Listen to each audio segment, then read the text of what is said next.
I'd like to welcome everybody to our June 22nd, 2023 Fiscal Court meeting.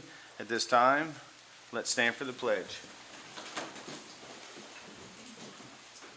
I pledge allegiance to the flag of the United States of America and to the republic for which it stands, one nation, under God, indivisible, with liberty and justice for all.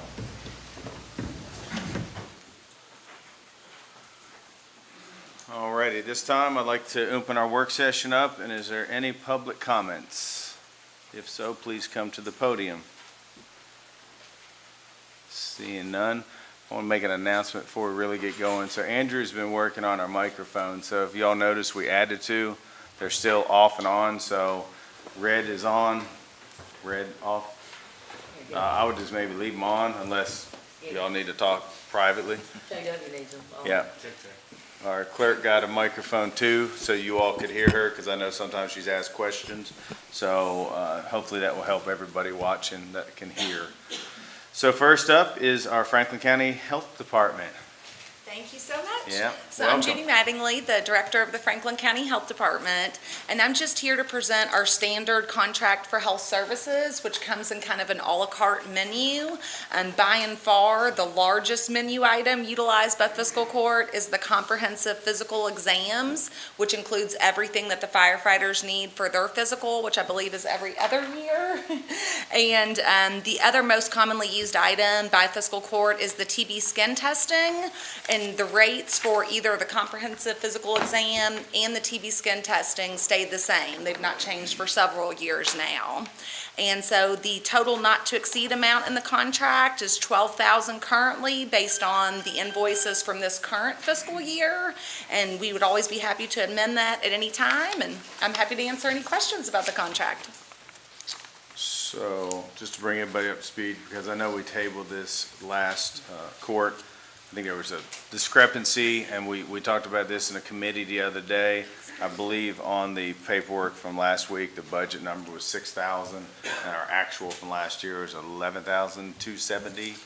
I believe something like that. If somebody on the committee wants to correct me, but I think that's You were exactly correct. Wow, that's pretty good memory. That's why the budget was set at $12,000. So I think, to Judy's point, when they send these out to other organizations, the kind of fillable number is always 6,000.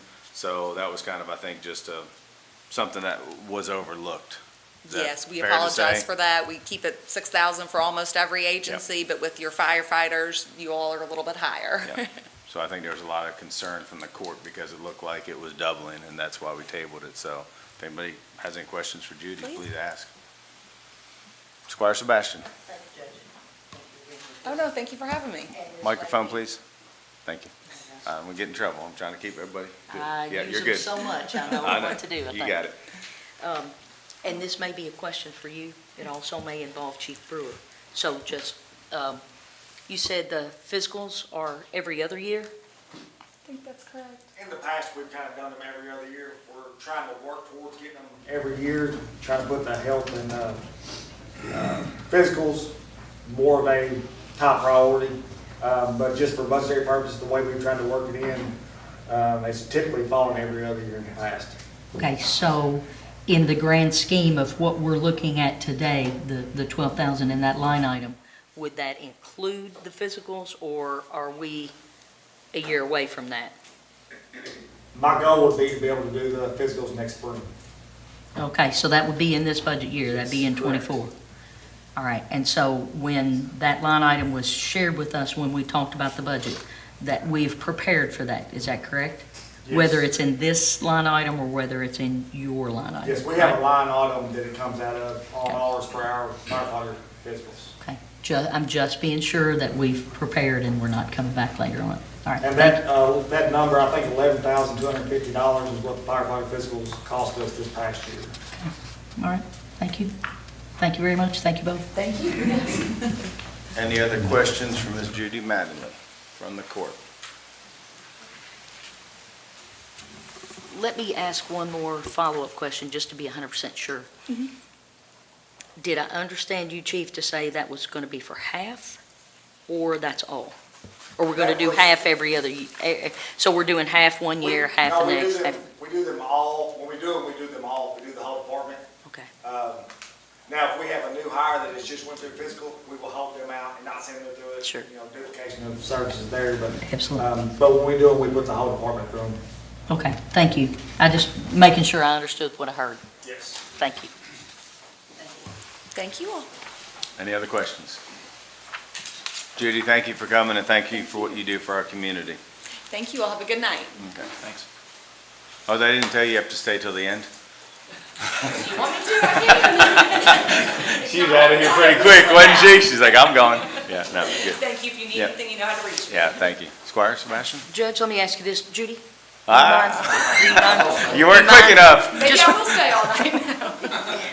With, last night was an event, the longest day of play, and I'm Yes. sure there are going to be a number of folks that probably talk about that, but the health department had a presence. Yes. You had a couple of tents there.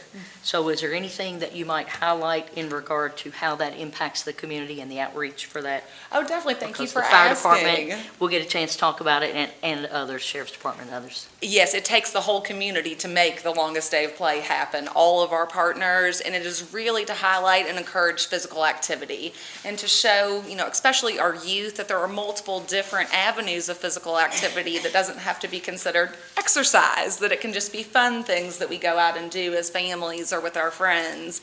And so this has been going on since 2006, I think. It's been going on for a long time. I think we're one of the longest standing communities to keep hosting Longest Day of Play, and we are so thankful for all of our partners. We've had it at Lakeview Park. It's been the past couple years at Juniper Hills, and a huge kudos to the Kiwanis for taking over the big heavy lift of getting that organized. Okay, thank you. Thank Because you. that was one thing that you all had organized early on, and then it transitioned to another group, and then it's just continued to grow based on the foundation that you all set. Well, and that is the best thing for a project to be grassroots and to get the whole community behind it. That's what we always hope for. Thank you. And thank you all. Thank you again. Alrighty, so now we're going to move on to the admin code. So this is something I don't think this court's really talked about much. I know by law we have to talk about it in the month of June, but we do have changes that want to be made that will hopefully go to, the Administrative Services Committee. But we're welcome to talk about it tonight. We'd like to kind of hear if you all have anything that's kind of, after looking over it, if you have things that you want to talk about or get on a list as far as that we need to look at moving forward, just open it up to the body now. Yes. Yeah, I have something I've been wanting to address for several years on meeting times. Okay. And we can get that to the committee. I just think it's important that the community be able to be involved and be at our meetings like they can tonight. We had, I think, half of them at 9 or 10 in the morning, and a lot of people can't be here. So I like how the city does that part of their deal where they meet in the evenings. So that's something I want to address, and I'll put a draft that I've got written up Okay, towards the committee. perfect. Thank you, Squire. Squire Tanner. Nice job. Push it. Now it's on. Oh, now it's off. You're good. Back up your man. I can't see the red light. That's all right. There you go. There is an addition I'd like to make on it, and some other areas that need some clarification, and maybe we can eliminate some duplications that's in there. And it's very lengthy code. It's many pages and a lot of words that don't need to even be in there, in my opinion. And that is my opinion, and the committee needs to address that, and it can't do it all. It takes time. You just can't scan it and then decide. You gotta digest it. But I would like one section added at the end where the county judge and say 5 members of fiscal court could suspend the rules on one section and one time each time. You couldn't suspend it forever, just to deal with some kind of pertinent question that needed expediting. And that time might come up from time to time. I think the planning commission just suspended their rules the other day to do away with a hearing, I believe. So you need that option, and if we put it in, it's our ordinance, we ought to be able to put that in there. It's not state law, but it's our law. So would you mind maybe drafting a paragraph of what you were thinking and I got a submit draft, but it's got 2 misspelled words in it, so I gotta fix it. I got to see that. that? Okay, that sounds good. Okay. Yep. Squire Wisman? I was just wondering if we would like to set maybe a time frame for all of us to submit changes before our next meeting, perhaps, for the committee to review, or by the end of, I would say in the next 2 Something. meetings, let's say a month, because By it the is end of July. lengthy. Yeah, if that's okay with everybody, and then we'll get it scheduled. Is that okay for everybody? And don't forget, the admin code, we can look at it any time throughout the year. So it's not just right now, or we have to wait another year. So we can, if after changes are turned in, if you see something else you want to change or think of, you bring it to the court, and we'll talk about it and go with it. So, Well, that would be your prerogative after June. correct. So that's fine. We're all here to work together, you know that, so. I don't doubt that. Any other thoughts? Squire Sebastian. Thank you, Judge.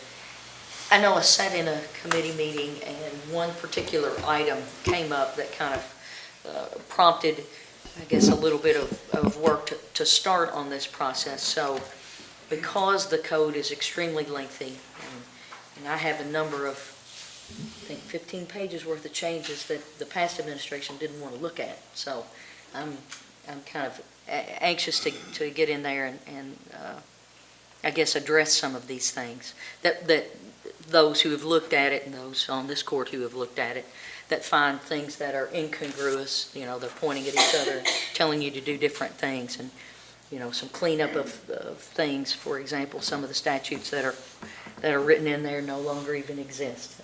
So there are just some cleanup items, obviously, and then some substantive things. And it's because it is so lengthy, maybe we discuss in committee how we kind of try to break that down to make it manageable to get through, because, you know, it's 100-plus pages, and certainly everybody wants to do it right. So, you know, maybe some of that will come out of when the committee gets together and starts, you know, fielding things from this body as to what you all want to look at and how you want to address it. So just food for thought. No, absolutely. And to kind of piggyback on Squire Tanner, Squire Sebastian, you know, one of the things we talked about, is it too lengthy? You know, does it hand tie? And so I've reached out to a couple other counties to see if they would be interested in sharing their admin code, just to kind of compare before we dive into it. You know, someone else might have something that is a little bit easier for us to tweak instead of going through the 100 or 120 pages, to Squire Sebastian's point. So I'm waiting on those, but I have requested it from 2 of my colleagues that said they would share theirs with us. So, Squire Black. When will the committee be meeting to look at the changes, or are we just going to do it in open court? The committee, I don't know, we don't have a committee set tonight, do we? We don't have to schedule it yet, but it'll meet within the next week to 2 weeks. Yeah, I think it was in the next 2 The weeks. admin committee, or the administrative services committee generally meets at least once a month, but with this. Lately, it's been being on the twice a docket, month. It may be twice a month. Thank you. Squire Tanner. I agree. Certainly, we should look at other people's codes. They may have ideas in there that we never have thought of that's pertinent to this county, and sharing ideas is never a bad idea. Thank you. I'll mention too, I spoke with the CAECO attorney last week at the conference because it was brought up in one of those committees. And they are working on updating a sample that he thought he would have finished this week, that we can reference. But he referenced that every code is so unique to the community and their own specific challenges county by county that he didn't want to give us anything that was sort of a blanket best principles or anything, but some reference material. Understandable. Thank you. And I believe Deputy Kennedy just said our next admin code meeting is on July 10th. So it is scheduled.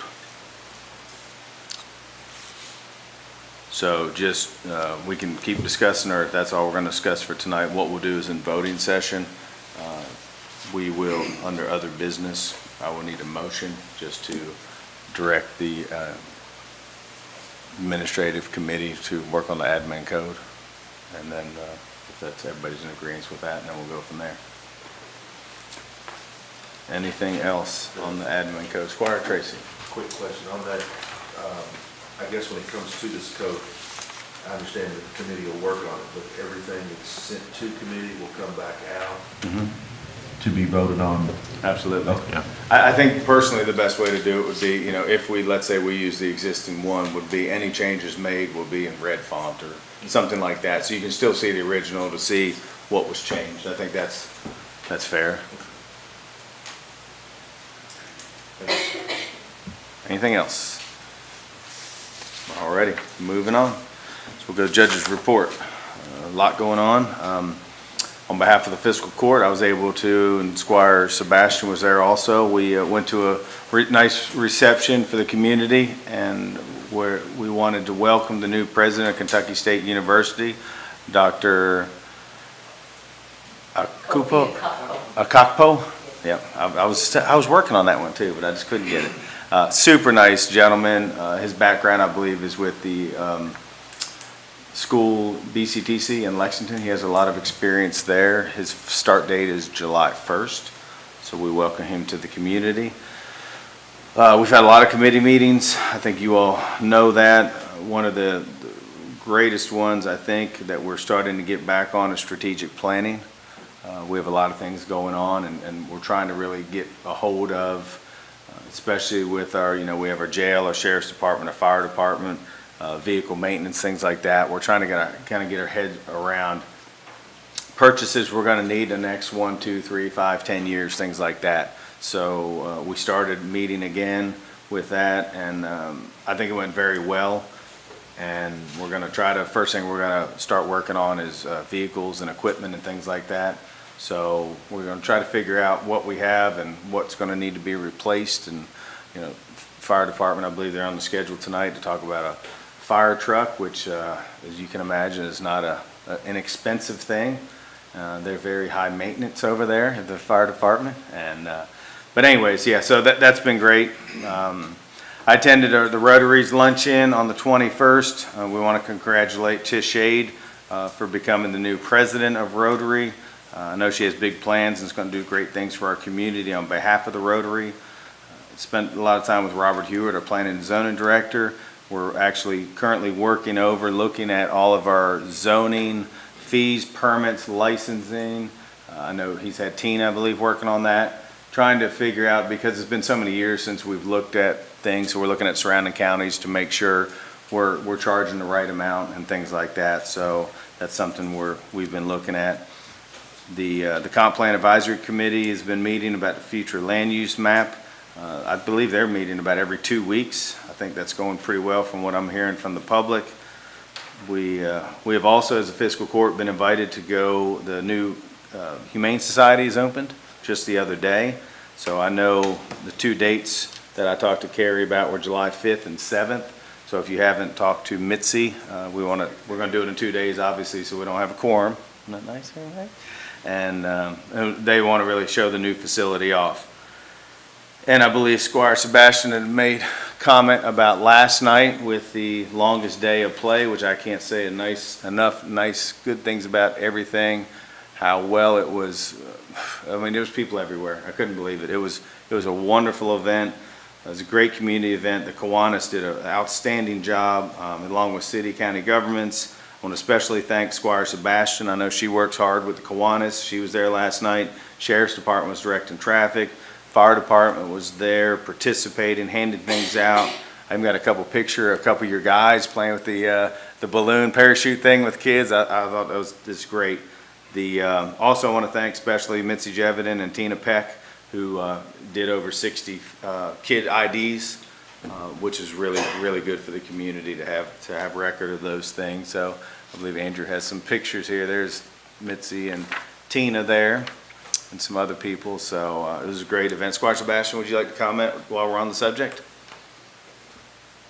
Only to say that the community turnout was tremendous, and it was, great seeing all the community turn out for events. It was great seeing, Yes Arts, and it was great seeing the Simon House was there, and it was great seeing Thornhill there, and the health department, and all these groups, the library. So many groups had booths. And there were a lot of people you'd walk around and go, I didn't know our community did that. I mean, you could hear parents going, I didn't know they could help me with that. I heard that so much last night as I was handing out hot dogs. And, you know, there were almost 1,000, between 600 and 1,000 hot dogs put together, and pretty much all of them were gone. And the Kiwanis relocated it from Lakeview Park so that they could work with the city to make the pool available to families and folks thereafter. So it was a great opportunity for kids to go on over after all that and just kind of cool down in the pool. So it was great. Thank you. Thank you very much. All righty, we're going to move on to the road department update. I believe Stephen Hawkinsmith is here. Hey, Stephen, welcome. Thank you. Evening, Court.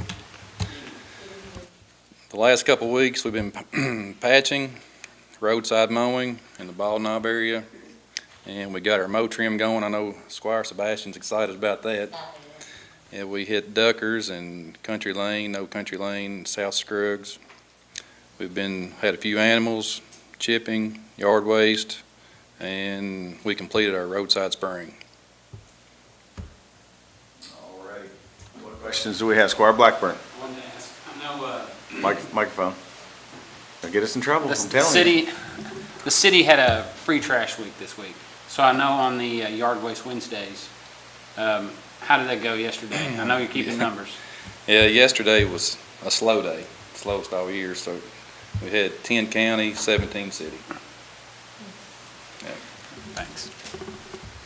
What other questions we have for the road department?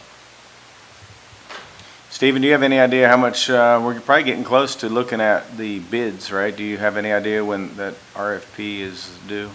No, not this Okay. time. Yep, so I know we're working on that. Robert, do you remember? No. Okay, yeah, I couldn't remember. We'll hopefully have a date. It should be coming up pretty soon, so, well, good deal. All righty, seeing no further questions. Thank you, Stephen. Thanks. All righty. Number 2, any questions on the meeting, the special joint meeting on June 6th? Seeing none, anything to talk about on our regular meeting on June 7th?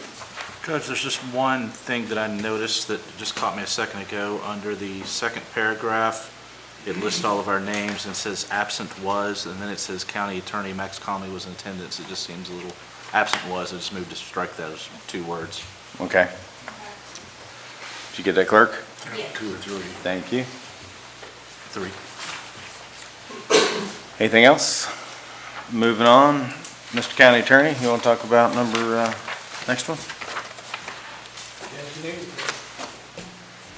It's about the cold checks. Yes.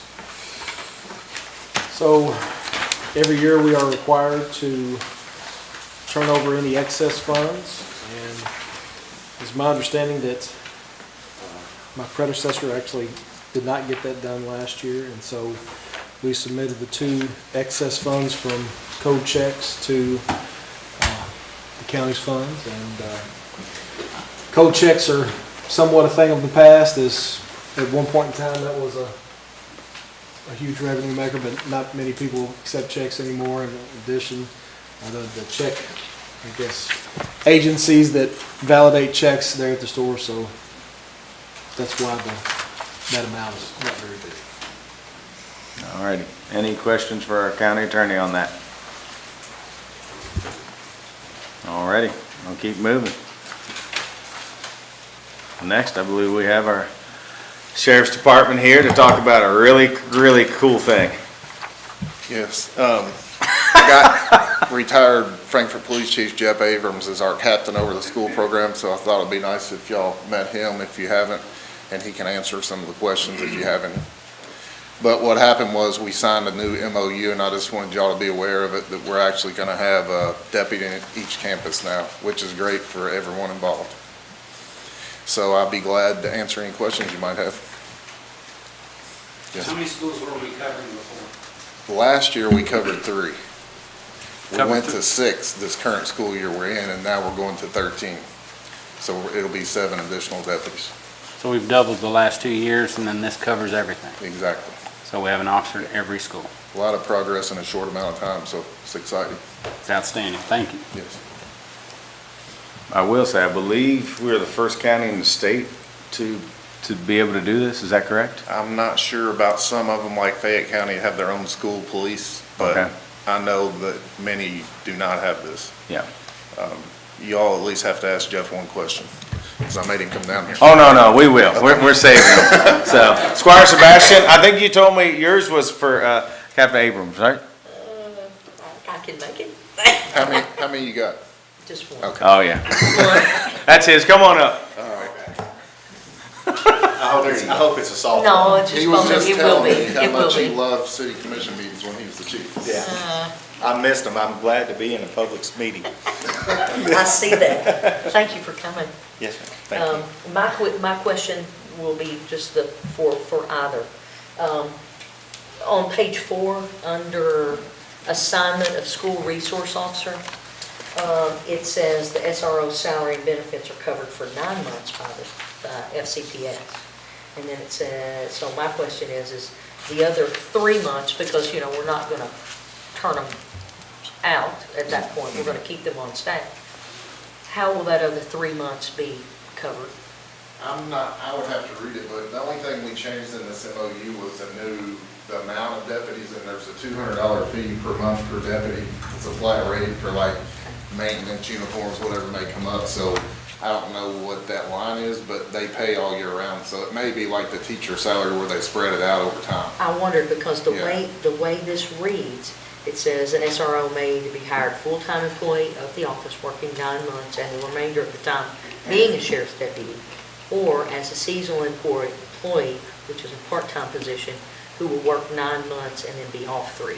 So it gives the latitude. I just didn't know the position that the sheriff's office Right. wanted to take on this with the extra. That's all. If you look at the money, it's 800 and whatever's 50,000, I believe it covers them all year round. Okay. And what happens, a lot of the deputies work ball games and build up their comp time, so they're off most of the summer. And those that don't can either use vacation, holiday, or even take off that pay. Some of them have done that. Okay, all right. Thank you. I just wanted to be sure how, because it gave the option and it didn't settle on how that would be handled here. But really excited that this is going to be done here. Thank you all so much. Thank you. Sir? Being in the school all the time, I see what you guys do. And I think the community, in large part, doesn't know what you all do there. They think, oh, we have police in the school for trouble, but there's so much more that you do. Can you touch on a few things, just to kind of let the community know what we're doing in the Sure. schools? So, kind of I guess the mantra of being an SRO is of being a counselor, a coach, a teacher, and a cop. So you kind of have all those roles, and the counselor and role model aspect of it is going to be a big part of what we're going to do now that we're pulling them into the elementary schools. A lot of these kids don't have maybe a strong role model, and they look up to and respect that, that law enforcement role and someone to show them the way to be right, to do right. And so that counselor and role model aspect of it is a big part of it. And, a lot of times, the team that we have currently has knocked it out of the park. They've done a great job. And I asked them all when they came on board to really embrace their assigned schools and to become a part of the team as far as the administration, but also to take ownership in the students. And they have. I mean, I've seen them take them out to lunch when they've, succeeded, on getting through a hurdle or something of that nature. A couple of them donated some time. I mean, they were there in uniform, but the reason they were at a ball game, it wasn't that the game really warranted security, but the students came to them at school and said, hey, I really want you to come watch my game. So they've kind of really, they've knocked it out of the park. And so I'm hoping that we're going to be able to recruit and get the same quality that we've already got to supplement. And, I think it's a huge asset to the community and the kids. One of the statistics that you look at, there's never been any kind of mass shooting at a school where there was an SRO present. And so, an ounce of prevention is worth a pound of cure. And so if we can prevent something from like that ever happening in our community, and that's, what more could we ask for? Like Mr. Kopp said when they talked about this at the school board tonight, pretty easy check to write when you think about, what you won't have to deal with as a result of it. I can't say enough about the folks you've got working in the schools. The community policing aspect of it, where I remember years ago when Officer Moravchik was the first one, there was students going, oh, there's the cops, you know, or whatever. Now it's like, hey, they're a member of the community at school. They see them, they wave to them, they talk to them. Just like you said, it's eating lunch with them. And it doesn't hurt to have that sheriff car out in front of the school so that everybody driving by know that they're there. Law enforcement's a very small aspect of what we do. Yeah. We have the ability to do it, that's the important thing, but it's a small aspect of what we do day in and day out. I just want to thank you. You guys are doing a tremendous job. Thank you. I want to say thank you too, and one of the things that as a therapist I see a lot and I hear a lot is little kids telling me they're afraid of the police because they see the police, take their parents away or take their big brother away or whatever. And so I think one of the really positive things they get from this is seeing that, this guy can be my buddy, can be my friend, and isn't somebody that I need to be afraid of. And so I think that's a wonderful part of this. So I really thank you guys. Absolutely, and that's going to be a big thing with having these elementaries too, because that impressionable age of 3rd and 4th grade, to have that positive interaction is going to change a whole lot of perspective that they might not have otherwise had, I hope. Yeah, you're not going to be the bad guys. Right, So, right. yeah. Any other questions? Warren Wisman. Judge, well, comment for you, and then I've got a question. I suppose, I thought about this, and I've been sort of critically evaluating in my mind. I remember, I'm a little younger than the rest of the court, and I remember I was in high school when Columbine happened. And that the next day changed everything, and it has not been the same ever since. And I remember the police presence afterwards, and it was not welcomed, even though that had happened, and there's been a mind shift quite a bit. But I've thought since that time to now that those instances occur often because we have created school districts where kids are more of cattle, and they're not given the one-on-one attention that someone to talk to privately. There's just too many for teachers to handle and budget cuts and things, and I think those kids are often the ones that fall through the cracks. And I think it's a great asset to have yet another person in the schools that's their only job is to look for those students that need that little extra hand on the back or a little extra guidance, or maybe are relatable in a different way from maybe a guidance counselor or something that can really just be an advocate for those children. So I'm excited that our community is moving to this direction. So that was just a comment for you. But wondering sort of, when Chris and I talked about this, Chris, you mentioned that potentially some of these guys will be helping the department throughout the summer months if they don't have enough comp time and all that kind of thing. I'm just wondering what kind of roles might they serve? I sort of have I hope that maybe we could create some kind of continuation through the summer of that assistance from the schools. Currently, we actually have a few. For one, we had one of the school deputies help direct traffic at longest day of play because he wanted to work, so that was handy because we didn't have to pay overtime or pull somebody off the road. And they often do transports or just work the road, or sometimes the courthouse, just any of the functions we do, so. And there's through the month of June, there's a lot of summer schools at various schools throughout the town. So a couple of guys that have been just working, rotating through those and being available to them, for any response they need. And then, of course, I also serve in the role as the safety coordinator for the school district. So I interact with them throughout the summer as well, through the schools and their organizations. Okay, because that was one of my concerns is there's, 2 or 3, both the high schools offer summer programming if we could continue on, but I assume so. Thanks. Squire Tanner. I have a question and a comment. All right. One of the questions I have, of the 13, or I guess 6 new deputies, you got 6 now, you're going to make it 13, is that correct? So, yes, we'll be hiring 7, is that right? 7. Yeah, okay. They got to go to Yes, so- training?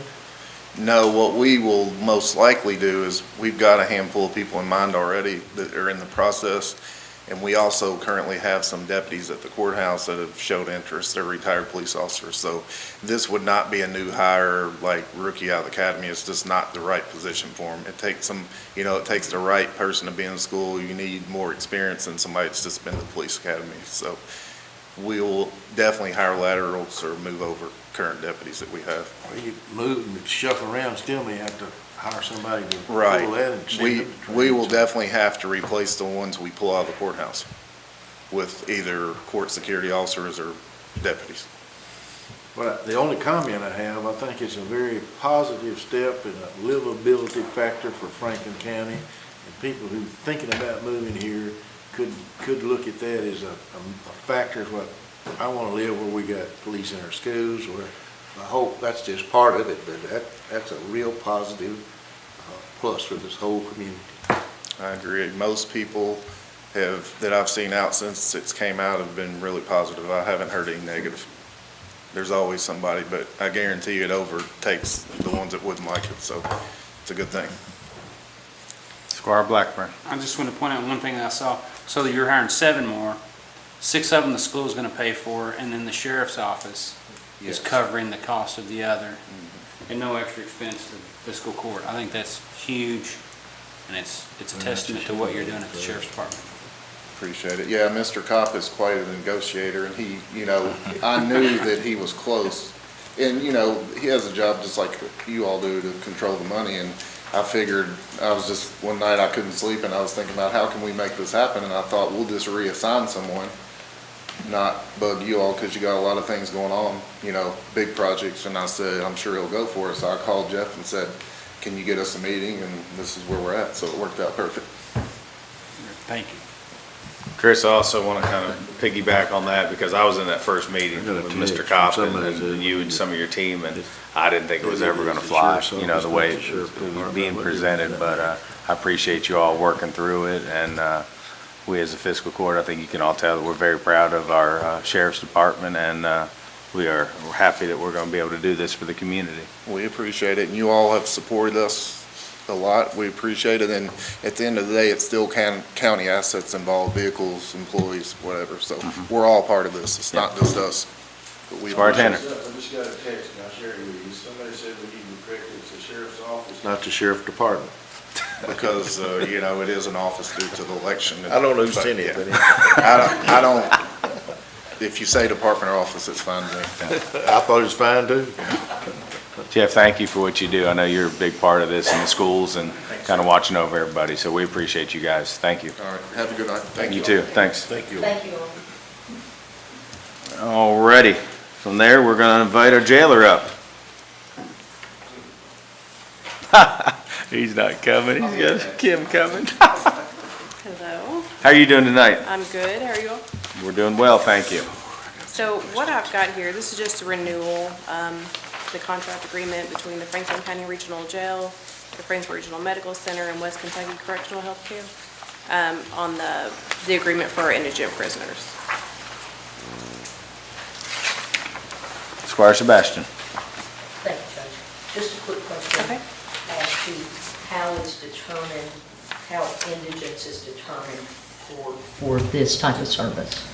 Just that'll help us all Well, the understand that. indigency is determined on, I guess, like through the count, through commissary of what they have on their account. However, I do want to point out that regardless of an inmate being indigent or not, the jail still is responsible for the medical bills. And so primarily what I'm separating what you said, so it's based on what's in the commissary account? Is that, no? Well, that's how it started, so I just want to make sure I understand that's. This agreement's with the hospital. Yeah. And the hospital will determine if they can make the payments or not. And then if they're not, then they're indigent. The hospital will actually make sure they're indigent. But the inmate will not make any payments to jail. Gotcha. Thank you. I just wanted to understand how it was determined, because somebody has to determine that. Absolutely. And where they're getting services, I assume. would be The people Yep. providing that service will make that. That's what I assumed, but I just wasn't 100%. Thank you. That's a good question. Thank you. Next item. You got it. The next item is our, it's not near as exciting as the sheriff. I always have to follow him for some reason. It's not near as, but it's our yearly annual contract with Western Kentucky Medical, and to clarify too, they go by Comprehensive Correctional Care through their new LLC. This contract's pretty much just like last year's. It's a yearly contract from July to July. We made a few changes in our hours. They had somebody coming in part-time for training, and they've made some changes with that, so we went back to the normal hours 2 years ago. We also, we have a little bit of overage this year, which we can talk about now or later in the bills, but we have a little bit of overage, and it's with the overtime of some staff they have, nurses, and also part of that too, we have some really expensive medical costs this year. We just have some inmates that are on extremely expensive medicines, and then we don't have any choice. So, but back to the contract, we altered the hours by just a little bit, and we added $10,000 to the cost pool, just to try to learn from this overage here. I think we're $7,200 over this year, which we can still pay for we're not asking from the general fund, we're just moving money, correct, Amy? Yes. We're just moving money out of a fund that we had extra money in at the end of the year. And it's a 3% increase, which that's how they give their nurses raises, and it's in our contract that we do that yearly. So it's pretty simple. We're still very, very excited to be with Western. They're still providing a great service. Still to this date, they haven't missed a shift, which is huge for me, because we're 24-hour medical. I think I told you all the story last year where we had a nurse call in with the flu about an hour before a shift, and Scott Wilson, one of the owners, flew a nurse from Paducah to Frankfurt and then flew back and picked her up. You just can't buy that kind of service. But we're still tickled with them, and we'd like to renew a contract again with them, and that's pretty much it. I know we got some questions. Tanner. I want to apologize first. I want to go back to number 6, if that's acceptable. That's fine. And a question about health insurance. If somebody goes to your jail that has health insurance, it's not suspended automatically anymore, is that correct? I don't believe so. I don't deal with other people's So if insurance. anybody has insurance and you take them to the doctor, that Their insurance insurance will should be pay. billed. One time it was suspended, but it's not anymore, I don't think. I don't either. I just want to have low care, if they have low care, it gets suspended from by the state. Regardless if they have health insurance or not, they don't use that. They don't use health insurance. Not when they're incarcerated. Some Medicaid plans are suspended. If they're indigent, Medicaid is supposed to cover that. Does that not work? It depends on the Medicaid, Medicare, I get confused. But Well, Medicare is not. if we have an Medicaid. individual. I'm talking about Medicaid, not Medicare. If an individual goes to the hospital and gets admitted, then it kicks in and we only have to pay so much. But if it's just a trip for stitches or an upset stomach or something silly, then we're on the hook. Which we try not to do. Most people won't pay an insurance premium once they get in there very long anyway, but if they're covered when they go in, you're taking them, if they get sick, it's always got to work that way. I thought that insurance covered them if they had it. And if they, for example, if they had COVID and had to go to the hospital, if they had insurance, it's supposed to cover it. Well, I'll double check that for you, Squire, but I believe if it's private insurance, you're correct. But if it's a plan that is given to them, then there's some guidelines. Okay, that's fair enough. Fair enough to just check on it. The other, I think Squire Shabeston asked some questions about the canteen fund. Do you use any of that money on this Medicaid, medical issues? Not on those. We use it for other medical stuff. All of our mental health is paid for out of canteen. And I believe our dentist is paid for out of there. I'll double check that. Okay, that's the questions. I want to go to number 6. I'm sorry. No, you're fine. You're fine. What other questions? No, Squire Sebastian. Thank you. Thank you for coming. I'm looking in the document on page 8, section 4, where it talks about mutual rights and obligations. And it says in number 2, it says this agreement will automatically renew at the end of the term with a 3% increase and continue under the same terms and conditions as this agreement. So does that mean it automatically renews for 1 year only? does it automatically renew for more than 1 year? It's 1 year. We're only on 1 year. Only We're 1 only year. on 1 year, and that So- automatic renewal will never happen. It'll be negotiated every year. And it also has, I believe, a 30-day out. It does. So it's always 1 year. With the, I don't feel comfortable signing a long-term with any medical company, even though I love these people, Thank you. so. And so there will be negotiations. Absolutely. Absolutely. I appreciate that. So, is there, and I may have missed this, is there a clause in the document that regards disputes and forums for the resolution of the disputes? Typically, it's in competent jurisdiction and here in Franklin Circuit. I may have missed it. I may have overlooked it, so I'm just asking. It should be. There should be, Yes. clearly, there's always one Every in, contract I do, we Yep. always do that. but I think maybe I didn't see it. I'll double check it. If it's not, I'll have him add it. Thank you, I appreciate that. I know, tab 8, for some, let's see, let me look here at the back, because I've got some kind of question about the physical addresses to be included in the agreement. Why did I say that? I don't know why I said that. Oh, that's under tab 8, that's why, sorry, next tab. That's the only question I had on this one, sorry. So just the forum for dispute resolution, I think I'm. I'll take care of it. looked. I'll take care of it tonight when I leave here. No, you will, thank you. If I don't do it, I'll forget. Getting old. I understand that too. I'm not as young as Mr. Wisman over here. Yeah, I think my wagon and my horse is out there waiting on me, probably hungry right now.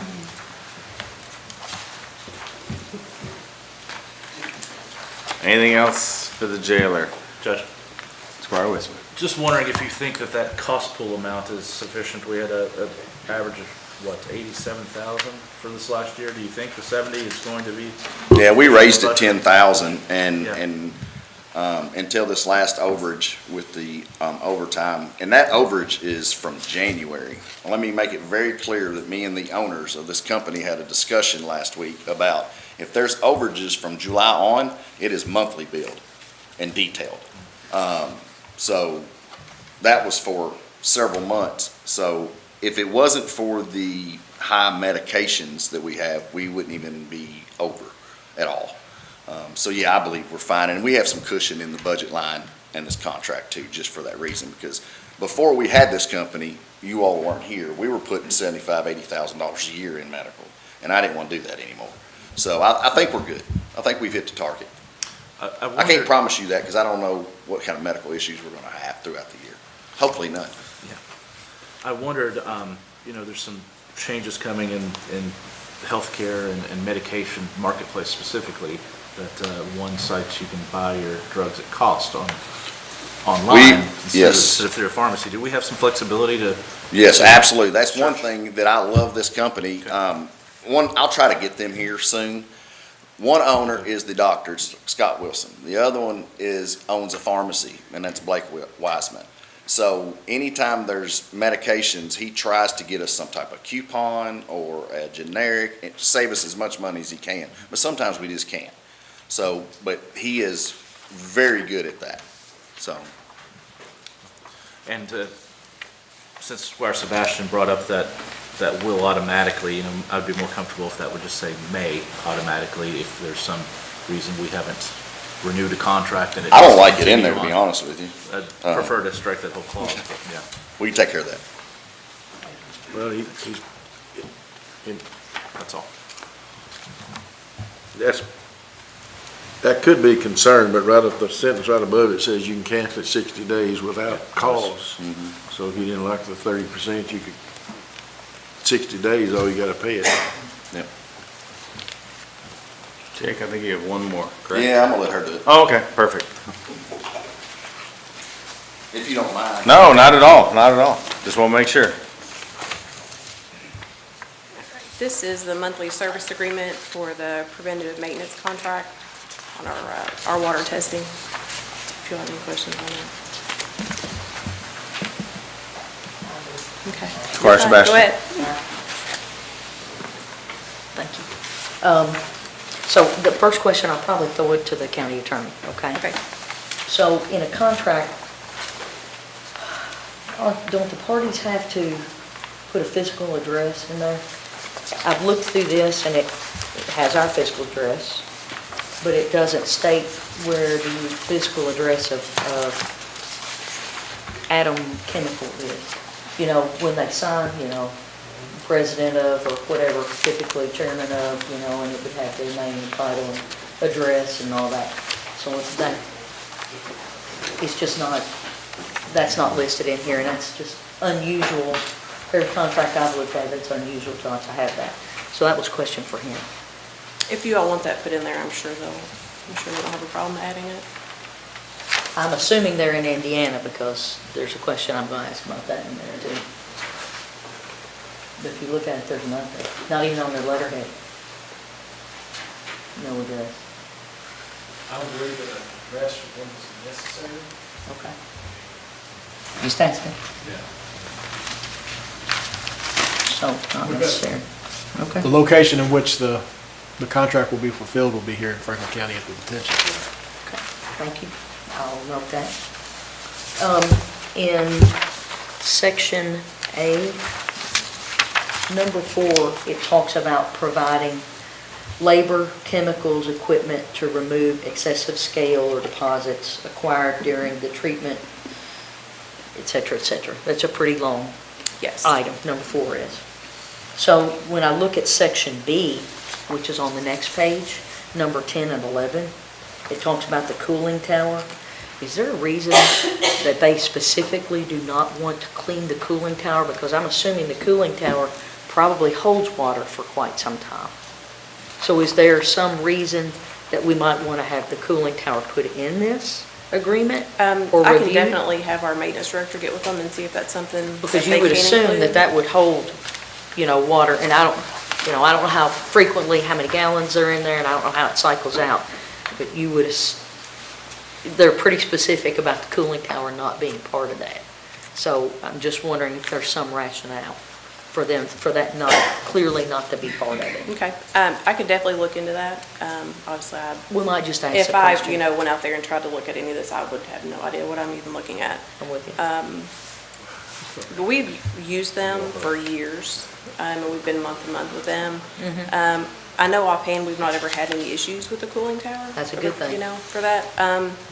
And then this year, they have went up $25 a month, so then they want to do a contract because of the price change.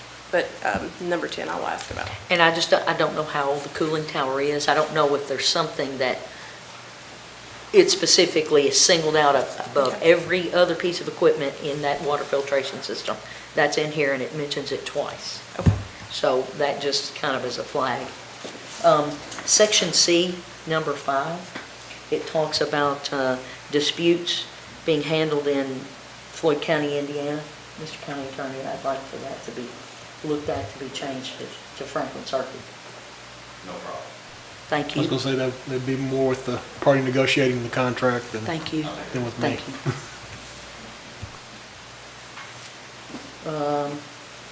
Section D, it just says systems to be covered by the contract, colon. What systems are to be, I mean, it doesn't say anything after it. It just says, so I'm trying to figure out if it was supposed to say something. I'm sorry.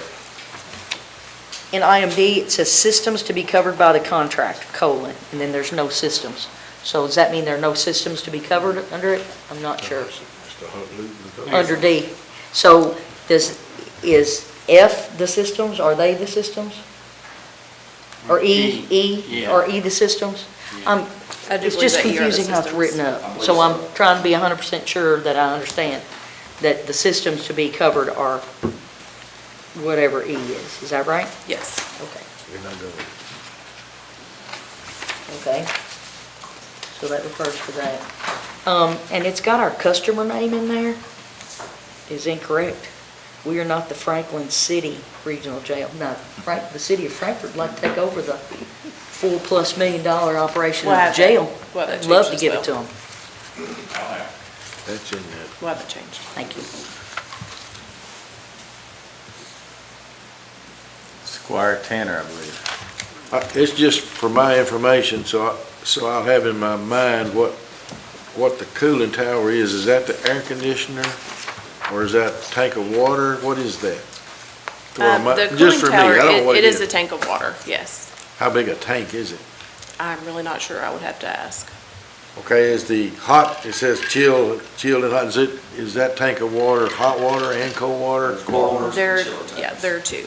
Two different tanks? Mhm. And, okay, so that's the, So when they come out monthly, they test that water, they check for, like the levels, they check for corrosion, they test for all of that. if you have to, I don't, this contract's not very expensive. It's $1,500, $125 a month. And if those tanks are very big, the reason they don't want to clean them out, it's expensive to clean a tank.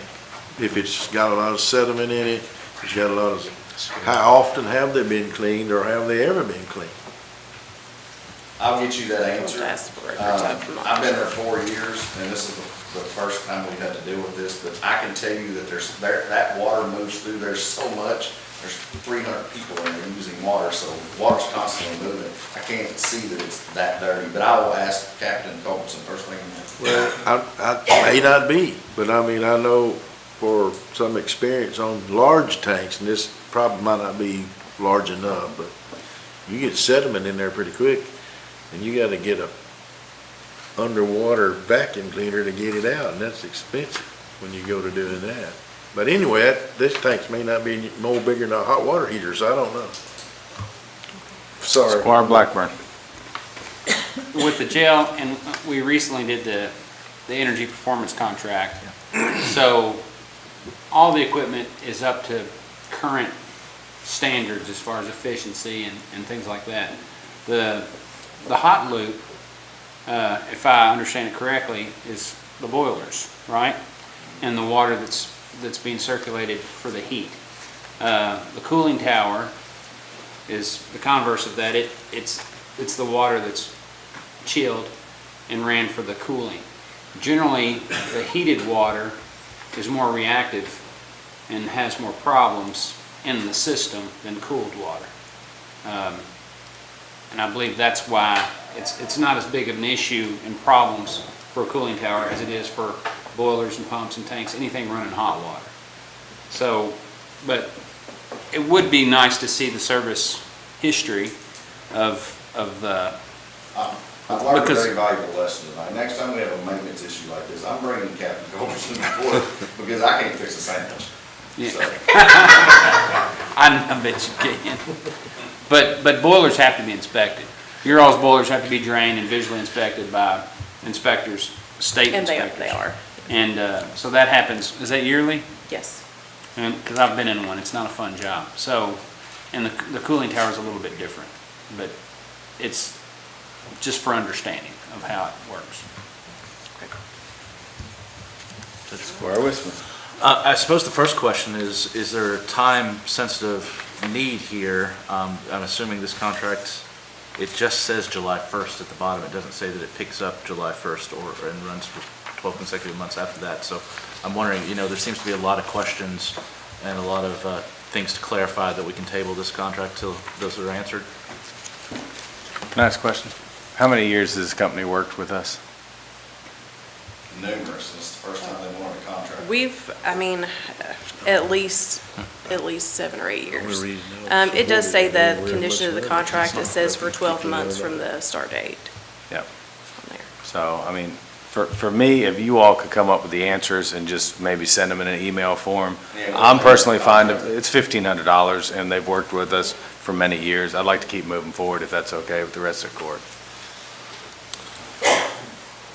Either way, a relatable question I suppose I sort of wanted to ask is, a few months ago, we were talking about that energy performance and getting some feedback on that, and we thought that it was within about a month at that time. I'm wondering if we have kind of a time frame when we're going to see that. There's a lot of water, a lot of utility that moves through this facility that I'm concerned that we need to see how that energy audit is performing, and if we need to take some other action, maybe this company could help us with even to reduce some of this cost.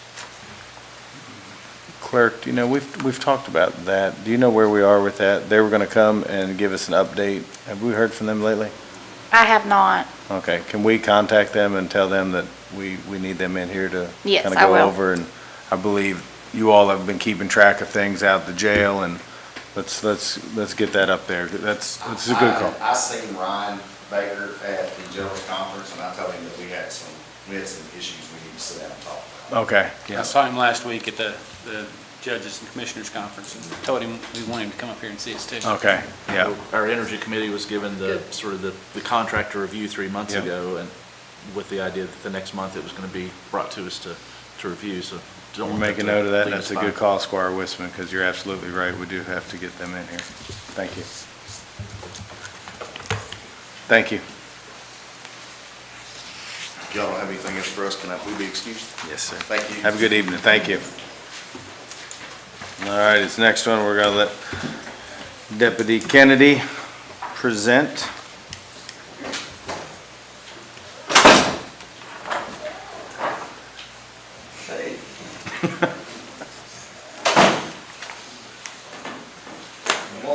Yeah, I was gonna say, you got the whole gang here. On this side of the wall, huh? This is how I get credit, right? He takes credit for doing all the work. This is what happens here. All Just right. let him go. Hello, court, judge. So this is the hot seat. This feels good. This is exciting. We're bringing good news to the county. So early on, one of the main focuses and priorities was to find ways to make county government more efficient, run better, more community-oriented, business-friendly, all of those things. And so one thing that we looked at doing from day one was to get all of our services and all of our permits and all of our forms. If you look around, this office is full of paper, right? Every office stacked with paper. And so, talking with the magistrates, talking with the judge, we said, let's get online. Let's get everything online. Let's make everything accessible to our developers, to our builders, to our just our community at large. And so in an effort to do that, we started looking around for companies that could, take on this type of request and work with us at, of course, the most cost-efficient way as possible. And I think you'll see that in the agreement that is in front of you. First of all, let me introduce, this is Carlos Luna. Yes. This is John Russ. Miss Anna Hughes is here. And they are with, you can have this spot when I leave because I will not be here long. Plenty of room. They're with Tyler Tech, also Kentucky Interactive here in the state of Kentucky.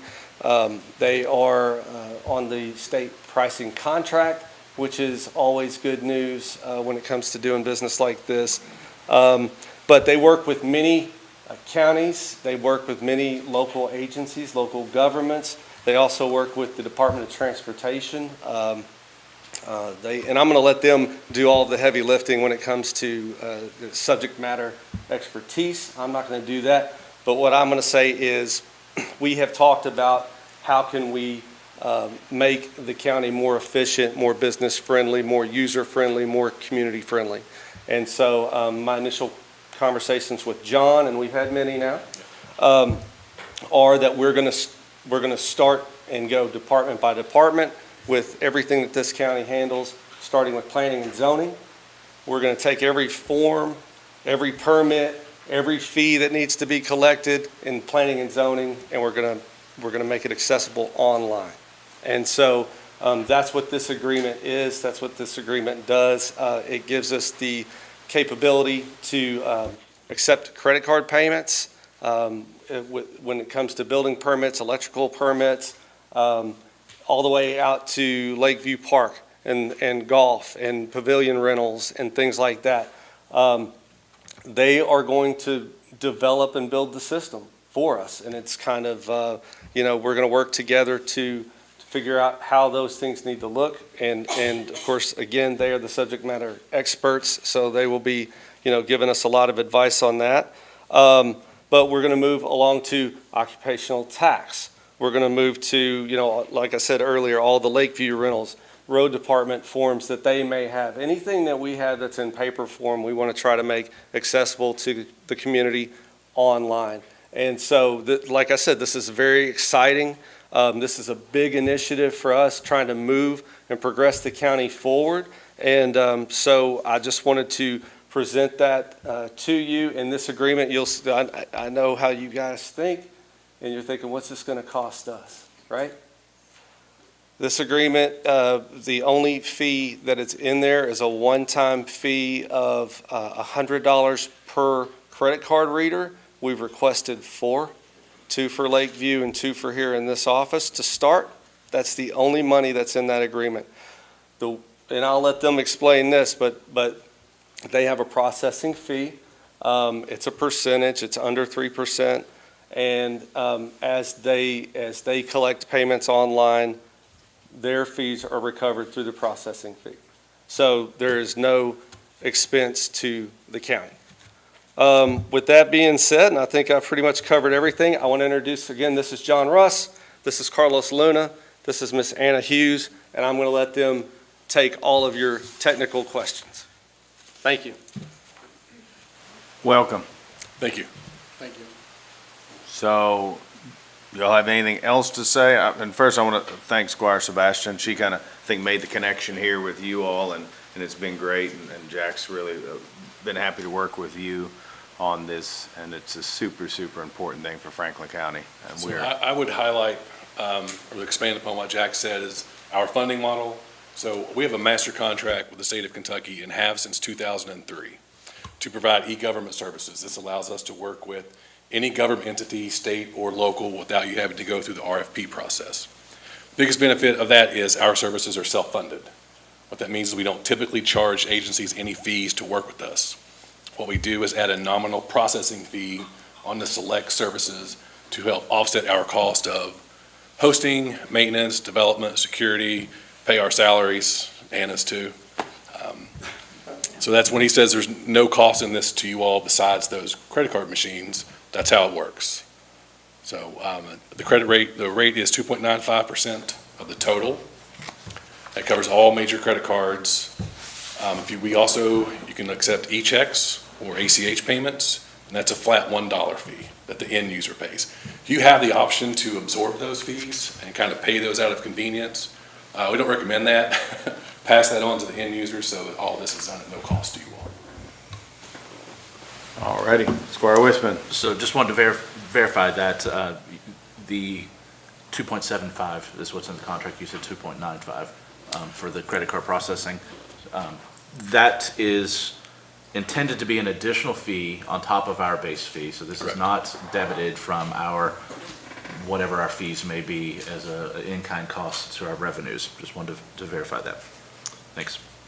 Yes, if you don't want that, I mean, if you want to absorb the cost, as John mentioned, then yeah, you could, but. Well, then you raise your cost to absorb it. Squire Tanner. I was in the meeting and did a very good understanding of what's going on, but I do have one question, and I probably heard it before, but sometimes things go through my mind. But can you split that? The customer pays on some things and we absorb the cost on other things, or does it have to be the same? And we can split it up. Yeah, as long as it's a different service. So let's say maybe planning and zoning, you want to pass it on, electrical, you absorb it. But I'm thinking more about Lakeview Golf Course. They might want to. Oh, they might sure. want to be flat fee regardless. Yes. Might not be. I'm just speaking out loud. Yeah, I think for Lakeview, you might be better off building our fee into the actual cost of the item and then absorbing it that way. But it's not a problem. It's not a problem. That was my question. Right, every service that we build for you will have a statement of work. This is just the initial statement of work for these services for the. I think it's the virtual term. This is just a draft. Right. And also it's a draft. So we're working on getting that. But yes, so every service that we onboard for you will have its own statement of work. That way you can control the pricing we can split fees, we directly deposit it into your bank accounts. So if you have multiple accounts for different fees for one service, then we can split that out as well and divide it out to the right, according to the appropriate limits. Squire Westman. A question for Jack, just because we have the public that's going to be watching. This is a great move in the right direction. I can't believe our community didn't have this already. I mean, tiny Podunk, Kentucky has options that we don't have, so great job. But just for those watching, this is not going to replace, or I assume, I hope, my directive would be that we will still have options to pay by check. Property taxes more particularly are always a big one, that you don't want a 3% processing fee unless you opt to do that. Right. But we Right. will still Yeah, provide folks that options. want to walk in and still pay with check, there's no fee or anything like that for that. This is just an added service for convenience. So this is just for the people that don't want to come down here or your electrical inspections and things like that, and they just want to handle it online. This is an added service.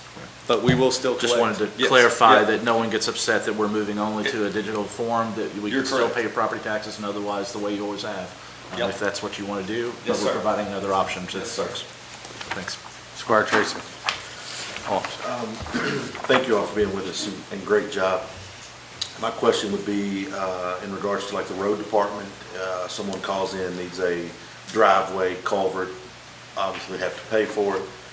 Where would they be able to pay for that online? Or you referenced 4 credit card readers, one not being, so Right, so what we're doing is starting with planning and zoning, and the way that this agreement is set up is that then we can add services to it. Right now, we just have to enter into the initial agreement to work with them, and then as we move on to each department, we just kind of prioritize planning and zoning as being the big pink elephant in the room with the most forms and the most payments and the most walk-in traffic and things like that. So we decided to start there, but we'll move to every single department, and then they will tailor it to fit any need that we have.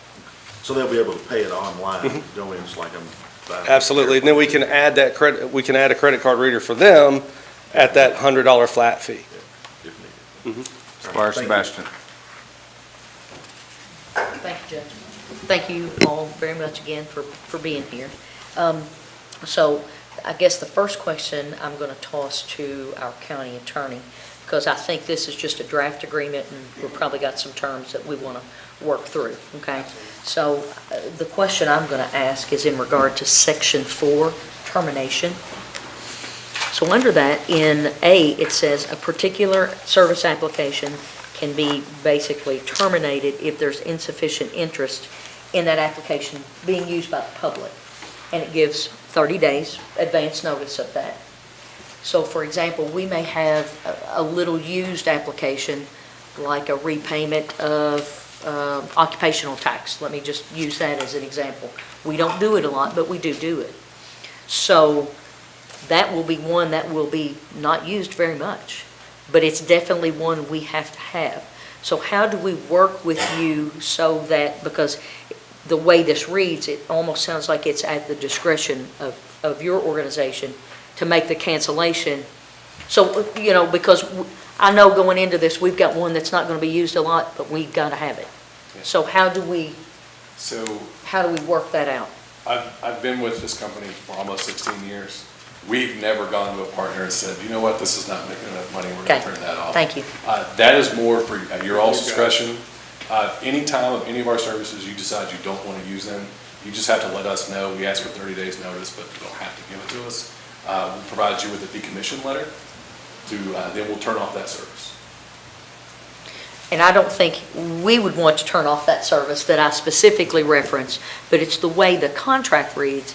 It reads that you will notify us that you're turning off a service because it is seldom used. So I just want to make sure that there's that discussion before that happens, because I know going into this, there's one that doesn't get used a lot, but it's got to be there, That's to more be able to be. boilerplate language that covers, we do more than just self-funded services. So Absolutely. We do fee-for-service as well, we do SaaS solutions as well. So, a lot of our contracts would have common language, but, it's, to be specific, we won't ask you to do that. Okay, thank you. under section 6 of that agreement, have you all ever assigned a service away to another firm? This gives the ability to do that. It says, like, no one is coming in and owning the company, but it says that if you are providing services, you may choose to assign that service to some other party. I'm just asking if you've all ever had to do that. We've never had to do Never that. had to do that, okay. Even now that we're bought by a new parent company, we offer now more services under the same master agreement because they are a parent company. So it allows us to utilize other services that the big company offers as well. Okay. Thank you. Let's see. I'm assuming our staff, because it talks about in here all of the items that, we would have to use for the business analysts would sit there and work with the staff. We're going to sign this before the business analysts probably get to look at the individual applications. We've already started looking at them. But you all, exactly, I understand. And so I just want to make sure that there's that opportunity for the business analysts to, when they sit down and work with the subject matter experts, that everybody's on the same page, whether it's necessarily specified in here or not. Because, we want, just like you, we want everything to work. And if we see something that's not necessarily working, even though it was not captured in this agreement, that we want to just, I feel like we want to be good partners and work with you to make sure that every service is captured. Sure. And we'll be able So- to do that, right? Yeah, in the statement of work, we'll define what we're going to build based on those discussions with the staff here. If we get halfway through the project and we call it scope creep, where there's a lot of new requirements that coming in. Sure. We'll just do a change request or an addendum to the statement of work to cover those. That way, the final signed documentation explains exactly what we've done based on your requirements. And we don't push anything into production without your permission as well. So the statement of work gives us permission to do the work. We start the development, we start the work, we coordinate with you, we do our internal testing, we hand it over to you guys for testing. Once you are satisfied with it, then we provide you a letter of acceptance saying, yes, it's accepted. And we will sign at that point. Exactly. Okay, That's perfect. when you give us Absolutely. permission to go live, Gotcha. not at the same Okay. date, whenever you tell us. Yep. And the good news is, we're only like 5 doors down. I love that too. Pretty close. I love that. I love that close. Anticipated risks. I just have a question about that, and I think that's actually in the addendum document. It is. In the back, it talks about planned outages.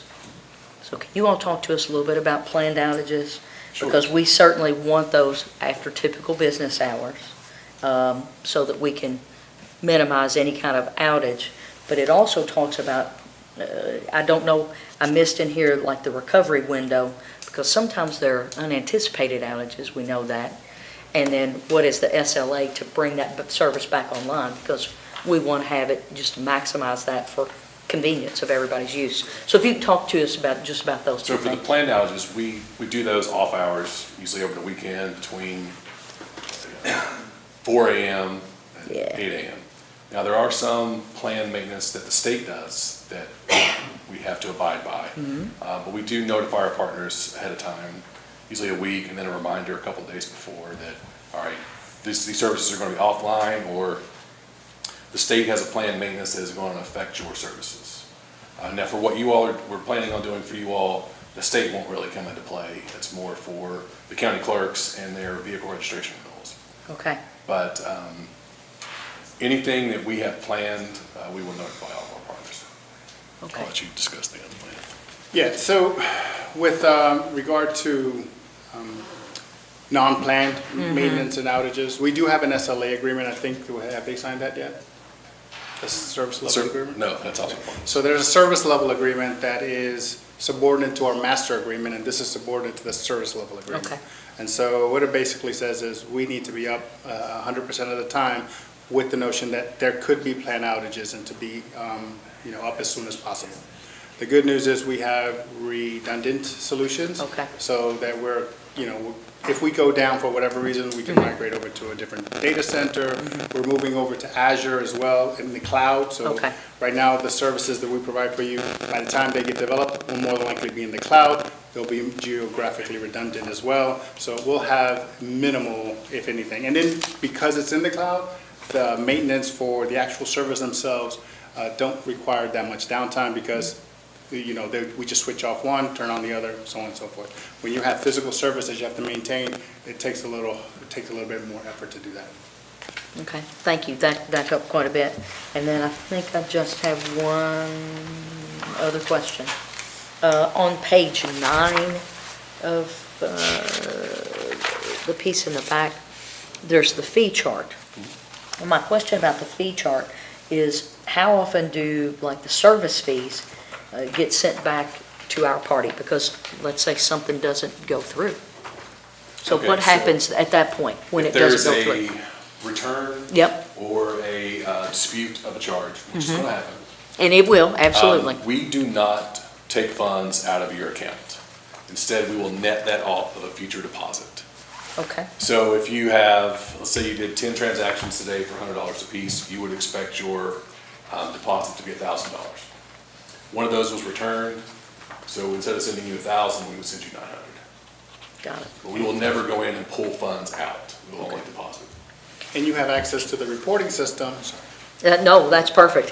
You're hitting all the notes that are important, I think, for the body to understand. You have access to the reporting system that allows you to see what that deposit was and what made up that deposit and what didn't make up that deposit. So it'll say this one was netted off because of a chargeback or a return.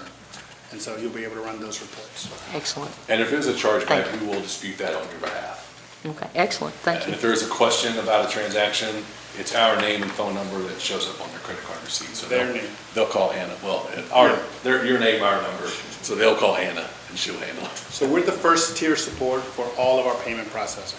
So if anyone has any questions to a payment they see on their credit card or ACH statement, then they'll see your name, frankly, you know, the court, and then they'll see our telephone number. They'll contact us.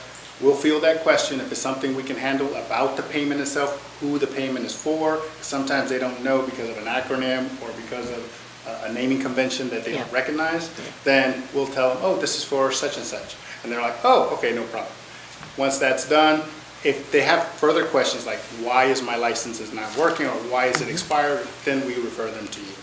Become the second tier support at that point. That's excellent. Thank you all very much. I know that the weeds, unfortunately, are important in this. Absolutely. All right, thank you. Squire Whiskey. Two more questions. I'm wondering about the ability for invoicing, particularly through maybe a planning and zoning department where fee structures might be separate or road departments. Is there an ability, is that part of our future outscope? Yes, absolutely. So as John described, we can do self-funded or we can do invoicing where you absorb the service fees. And then we would invoice you at the end of the month. And with our unique structure as a fiscal court and reviewing all the financials, could you speak a little bit about refunding and how that process works?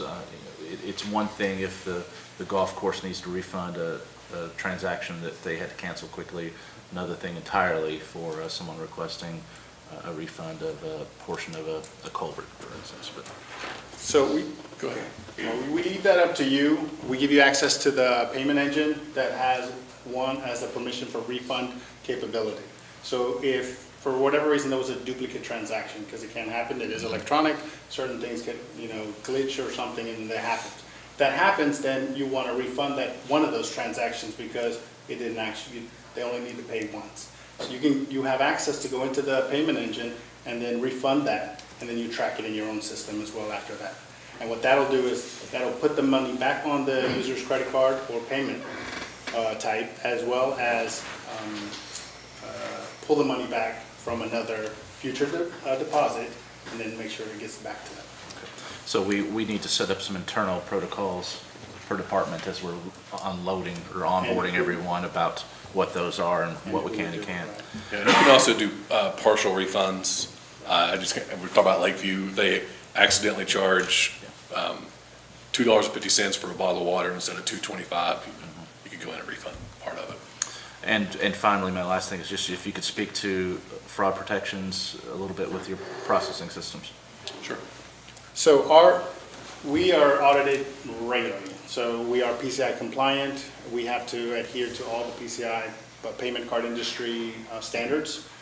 We have those reports if you need to see them as well. We can provide them to you. We provide them. Some agencies require us to hand them over every year when we do those.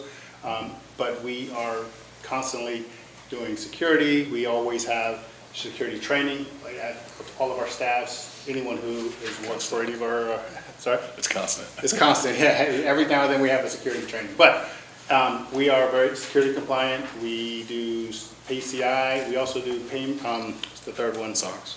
So anything, if you have any questions about any of those security, we can provide those documentation for you. That's just generally clarifying for, the public a little bit more that, fraud and access to our digital persons is so much of a concern anymore with these things. So being a brand new process and a brand new opportunity for our community, I want the community generally to understand that this is to the level of any other financial center. Absolutely. And our master agreement requires us to do that as well.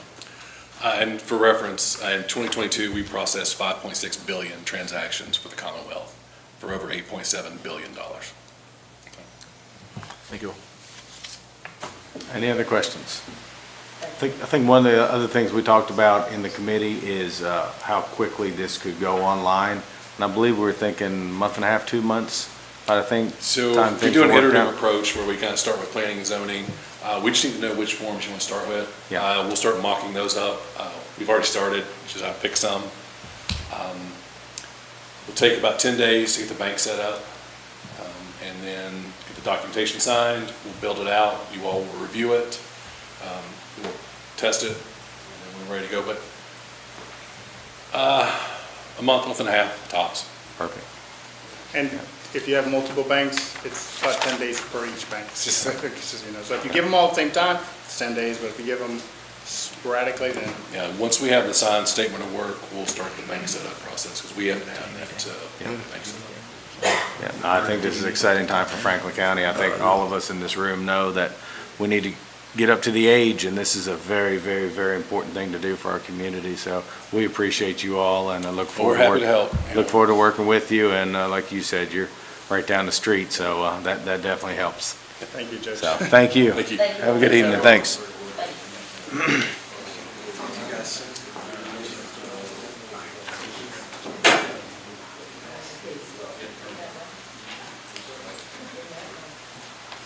Come on up, Chief.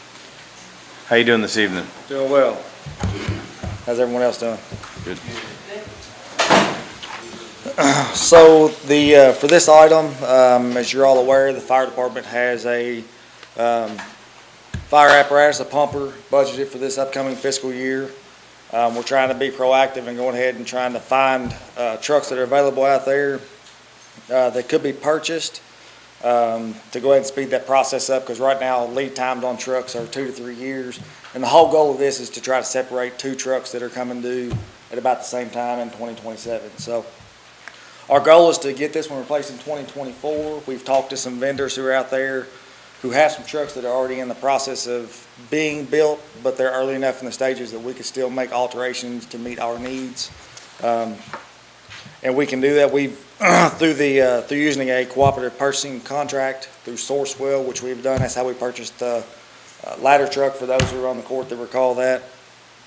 So what we're looking for is basically it's like going to a car lot and then having to go back and see if you're allowed to buy it, and then going back. When you go back, it may be gone. So we're trying to get permission to be able to find a truck, and if we find one that can meet all of our needs, we can work with the judge's office, and any agreements that come forth or contracts, we can have the county attorney review those just for clarification, and just be able to secure that truck so that we don't get to a point where that truck's gone when we go back to try to make that contract assignment. One thing about this is if we do sign a contract on a truck, no money is exchanged, no down payment or anything is required. It's basically a net 15 or net 30 terms. Once we receive and accept that truck and say it meets all of our needs and it passes all the inspections, then we would be responsible to make that payment. And we also presented this to the Strategic Planning Committee on Monday during that meeting to discuss it with those committee members, and they were all in agreement with bringing it forward to the court. Squire Tracy. You referenced 2 to 3 year wait on vehicles, but Julie said they're in the early steps of being built, but you like to get it in 2024. Correct. So I've talked, some of the vendors I've talked to, they have trucks that we can make small changes. We can't make major changes, but the trucks that they have coming down the line meet our basic needs. They have the 1,500 gallon per minute pump. They have the 1,000 gallons of water, 1,000 feet hose bed. So there are basically a lot of similarities with the trucks they're building. It's just some minor detail changes like changing one compartment to hold, hard suction versus, ladders, just the configuration of some of the minor details. At the last meeting, I asked the road supervisor about ordering the equipment that was approved in this upcoming budget, whether it be the mow trim or whatever, and was told I think he was told we didn't think we could do that, or that we were going to look into it. So it's okay for them to go ahead and order that knowing that it's in the budget for next year or for this upcoming budget? If the payment's not gonna be due until that budget year. Okay. And depending, it may even carry, if it's late 2024, then it'll carry actually over into, fiscal year 2025's budget, but. Okay. So would it be, I guess it would be to the road department, is that something that you all could go ahead and start looking at? Because you all got equipment that's gonna be pushed back too with demand. Yeah, I think he was looking. Okay. Okay, good. Thank you. Any other questions for the chief? All right, thank you, chief. I'm gonna go ahead and make an adjustment real quick on our thing. I'm gonna go ahead, I notice our librarian's here, and I was wondering if you'd like to come up and speak on item number 24, because I'm sure that's what you're here for tonight. I was just coming to check, but I assume that 24 is the appointment of our board member? It is. Can you just talk briefly about kind of how that works, because, just so the court knows, and we still have a ways before we get there, so I saw you sitting there, so welcome. Thank you for taking pity on me. I find it fascinating, but, I'm getting hungry. You're going to hear my stomach growling pretty soon. Do you know everybody? I believe I have met most everybody in some fashion, so. Perfect. Yeah. I am Jean Rourke. I'm the director of the Paul Sawyer Public Library. So the appointment process is really important to us. It happens, and it's by Kentucky state statute, and it means that the board sends names to the Kentucky Department of Library and Archives, and then they put those names forward to the Fiscal Court. And the board is very careful about who they choose. They're people who are good standing in the community, who are obviously library supporters, but who care about what the library means to the community as well. And most of them have served in an advisory capacity to the board for at least a couple of years before they're nominated to the board, before that nomination goes forward. So it's up to the Fiscal Court, the judge executive with the approval of the Fiscal Court, to appoint any board members to our board. And those are 4-year appointments, and there are 2 consecutive terms is all that they can serve. And then they have to cycle off the board. So before you tonight, you have nominations for Carolyn Lynch and Connie Crow. Carolyn is our current board president. She's served 1 term, and she's done a fantastic job. So, but Connie has served as an advisory capacity on our advisory board. She would also be an excellent candidate. But the continuity would be nice to keep with Carolyn. So, do you have any questions? Did I cover that succinctly enough? I think you did a perfect job. Thank you. Any questions? Should I ask a question? Mic on, please. I keep getting texts saying, they're not turning the mics on. Sometimes I forget. But anyway, was there a statute change recently on Yes. how a board member is appointed? Yes, there was. Senate Bill 167 was passed in the legislative session in 2022, and it went into effect in January of this year. So the change is twofold. It could stay as the process has always been, as I described to you, but with a resolution by the Fiscal Court, that process could change. And the process by law would change to, still is the recommendation for the 2 members put forward by the board or by the Kentucky Department of Library and Archives. The fiscal court and the judge could deny those two, ask for two more nominations. And then those would be put forward by the Kentucky Department of Library and Archives again. And the fiscal court and the judge could deny those two, and then they could appoint whoever, the fiscal court could appoint whoever they want to. Thank you. I thought I remember that statute being changed. It is. But thank you very much. Yes. Squire Blackburn. Thank you. So the recommendations before us tonight were recommended by your all's board Yes. and vetted by Vetted the by- library and archives? Yes, vetted by KDLA. So Yes. there's no surprises for you guys in this? No, there are not. And they are vetted to make sure that they're eligible. They meet the eligibility requirements by statute. I keep telling Mary Lynn Collins every time I see her, she better be nice to us, you know?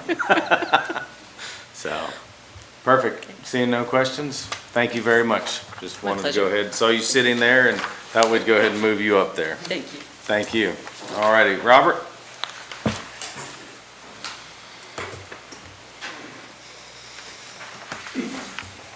Good evening, Court. This is the second reading of an ordinance pertaining to a zone map amendment request of 4.996 acres of property located at 209 Devil's Hollow Road from rural residential B district to industrial commercial district.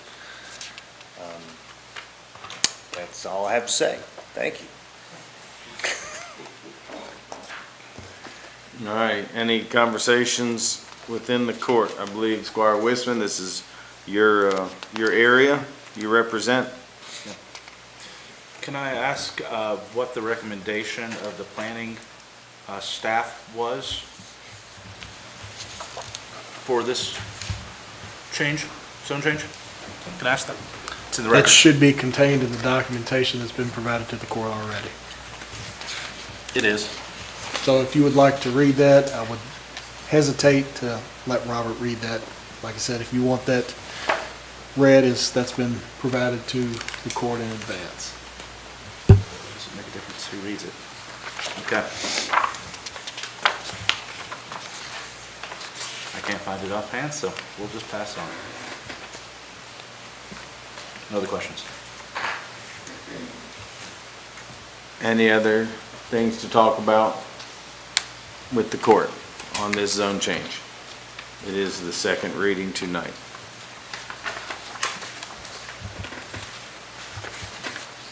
Squire Wisman, were you wanting me to wait? I'm not wanting to move on if you're looking. Go ahead. Go ahead. Squire Tanner, you okay? I have no question. Okay, just want to make sure. Kind of gave me that look, so I wasn't sure. So, I was just trying to help him find that page, but it didn't seem to. I'll wait if y'all want me to wait. It's okay. Okay. All right, Robert, thank you. Thank you. Stephen, welcome back up. We got our salt bids in. We had 3 of them. And I don't know if y'all remember, but last year's salt per ton was $121. It's gone down quite a bit. And we'd like to go with Morton. We've used them the last couple of years, and they've been really good about getting us salt when we need it. We had the lowest bid. We had that company a few years ago, and we had a hard time getting salt in, if y'all remember. I was going to ask if you Yeah. could Yeah. describe that relationship. Yeah, elaborate So on that. if you And- would just elaborate Yeah. as much as you can possibly on that to help. Yeah, enlighten the the lowest board. bidder we had a few years ago, there was a few times we almost ran out of salt before we got it. You know, sometimes it'd take almost up to 2 weeks. But this Morton salt, the one we've had for the last couple of years, they've been great. I mean, sometimes we'll call them, and sometimes they'll haul us salt the next day. Squire Blackburn? So you only have so much salt storage space. So, because, I've heard some people, why don't you get all the salt you need? You can't. Yeah, right. And if you have 4 snow events in 2 weeks, you're gonna have to order new salt, more salt. So that's an important thing to understand. Stephen, how much salt are we currently sitting on from last year? Probably around 1,500 ton, probably, And somewhere in then, there. assuming we build the new structure, that will be able to hold how much? The new one, Correct. 5,000. Okay. Yeah. So what do you all think, so in your budget, sorry, Squire Tanner, okay. So in your budget, how much do you have, do you know, budgeted for next year? Because I know we don't have money probably in there for 3,500 tons. Yeah, I think we've got budgeted 2,000 tons. Okay. Yeah. 2,000 additional? Yeah. Okay, plus you still Plus have our 1,500, so we'll be have sitting on hand. 35. Yeah. And the average winter is about 2,500, is that correct? Yeah, give or take. Okay. Squire Tanner? Where does Morton salt come from? Well, they shipped it to Lexington, and Lexington shipped it to us. One more follow-up question. Do you ever loan, borrow, or salt from other counties or municipalities? A few years ago, we got low, and we traded out with the state. With the state.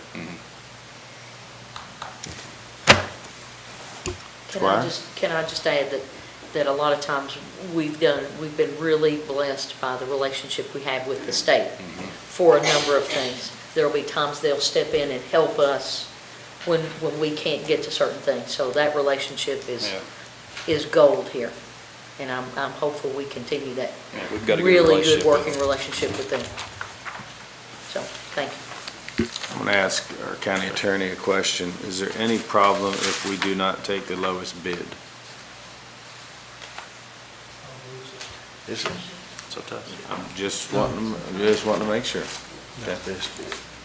Okay. Any other questions? Squire Wisman? I'm wondering if, you sort of elaborated on it a little bit, but if you can inform us where the lowest bid is shipping from? Was there something in the past that caused delays? Well, we were told, the company before, when we had trouble with, it was rail cars. They had trouble with that, and that was what we were told. Would make sense. But we don't have, I would like in future if we could get all bids before us to review when we have something to look at, because I don't have anything except for Morton's here to relate, so I'm, having to ask those questions, or at least I don't see it, if you could correct me, but. As far as the per ton price of each? No, what the actual bid certification, was. We just have a number. But I was wondering if there was any other discrepancies or any other external factors other than price that might impact that. Location would be, I would think, the primary one. Was that coming from Ohio or? It may have been from Chicago. I've got it on paper here, but I think it's shipped in from there, I believe, to Lexington. Squire Tracy? Stephen, so I just want to make sure I'm right. So in your opinion, or professional opinion, in past dealings with these, let's say 1 and 2, and your workings with those, you feel like the best bid is number 2? Yes, definitely. Okay. I mean, Due because to shipping delays and past working relationships? Because, when you have a big snow, and, we try to stay on it pretty quick to try to get them to truck it in. I mean, they are, like I said, I think they brought us 100 ton like the next 2 days after we ordered it. Having it on hand is the biggie, when I know I've listed them as 1 and 2, but there's no numbers on them, but that's just how I did it. So. Okay. Okay, all right, thank you. Stephen, thank you. Thanks. Yeah. All righty, anything to talk about? I believe we talked about the health department contract in the work session. Is there anything else y'all would like to discuss as far as that? Seeing no further discussion, we're going to move on and welcome Amy tonight. How is Amy Quatman doing tonight? Good. So we have the second reading and the approval of amendment number 2 to our current budget. And I didn't include in your paperwork, but I do want to mention it. This amendment will increase the budget by $6.5 million, totaling $54.1, and excluding our capital expenses and federal projects, it'll be $30.2 million.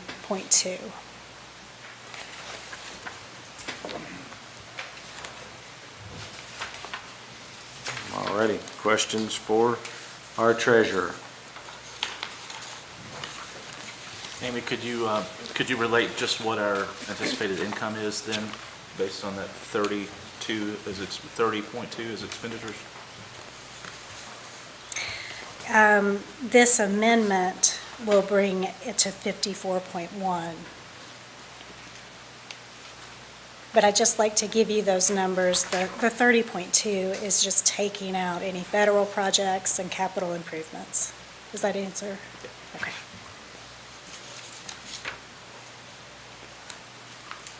Any other questions? All right, Amy, next. And the next is the second reading and approval of our budget for fiscal year 2023-2024. The first reading, after the first reading, this went to the Department of Local Government for approval, and it has come back approved, and now it comes before you for the final approval. Amy, I just want to commend you and the committee. You know, I think we've met 10, 12 times. Court's met. I want to commend all the department heads that really took the time to see what they could do with and without. I think it was a huge exercise for us. I do think the fiscal court is being fiscally responsible, and I just appreciate the committee and you and all the hard work, because we put a lot of time into it, and I think everybody took it very serious, and it was well noted. I'm glad to see that we're here. Anybody have any questions for Amy on this?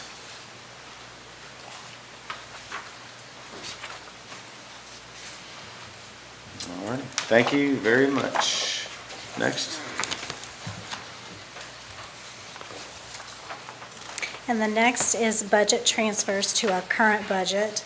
And this is to correct some of those lines that were over budget. Some of them due to our cost of living increase in January.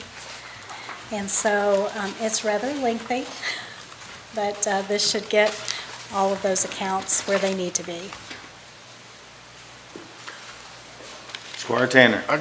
Can I ask a question, Amy, about your occupational tax refunds, which is item 015047567? Yes. Is that refunds to companies or individuals? It's companies, is that? Companies. Pardon? Companies, business. Excuse me. Okay, so is that some of the rebate money that we owe? No, that is on down 3 lines below the tax abatement line. Oh, okay, yes, okay. Golly, And- man, I ought to read the whole thing. And that, the one that you're referring to was one company that had made estimated tax payments.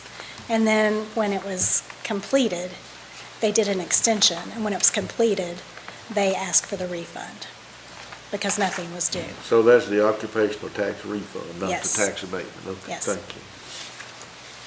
Any other questions? Mayor, Judge, if I can't. Squire Westman. Just wondering if we have any outstanding, anticipated outstanding revenues. There were a couple of insurance issues I remember that I haven't heard that have been resolved. If there's anything else that we anticipate coming in that we need to, I do. I still have some jail revenue that will hit, probably some sheriff revenue as well.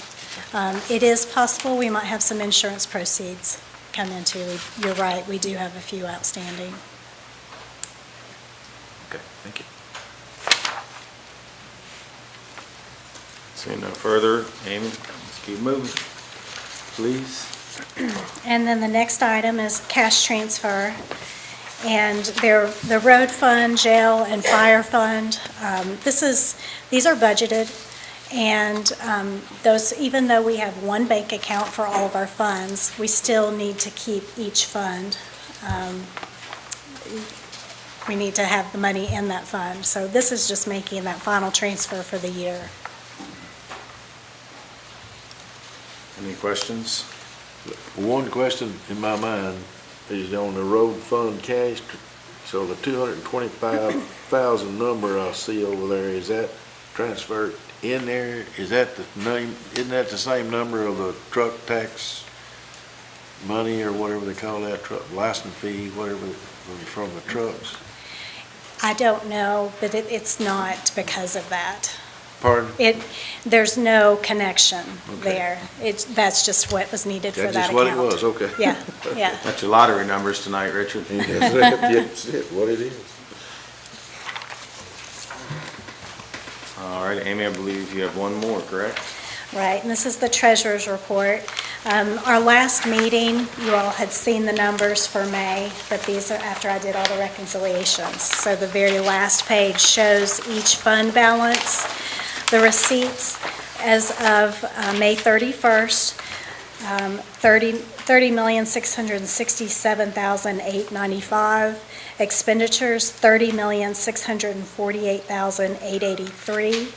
Giving us an excess of $19,012, and you add that to the fund balance, and it gives us the fund balance of $22,596,661. And then I've got also attached the revenues and expenses as of June 16th. We're close. So Amy, help me here, and I'm trying to remember, we are going to have a special meeting, is that correct? On June 28th? Is it the 27th? 7th, 28th? 28th? 28th. Yeah, so to clean up any things that are still left out there for the end of the year, so. Make everything zero. Make sure everybody knew that. Any questions on the treasurer's report?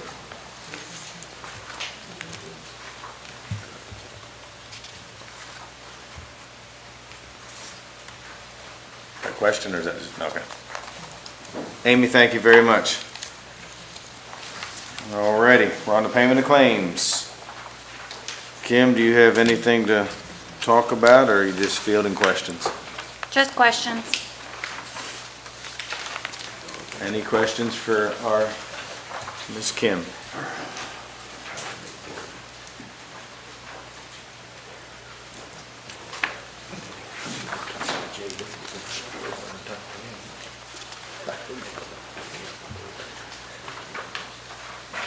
No questions?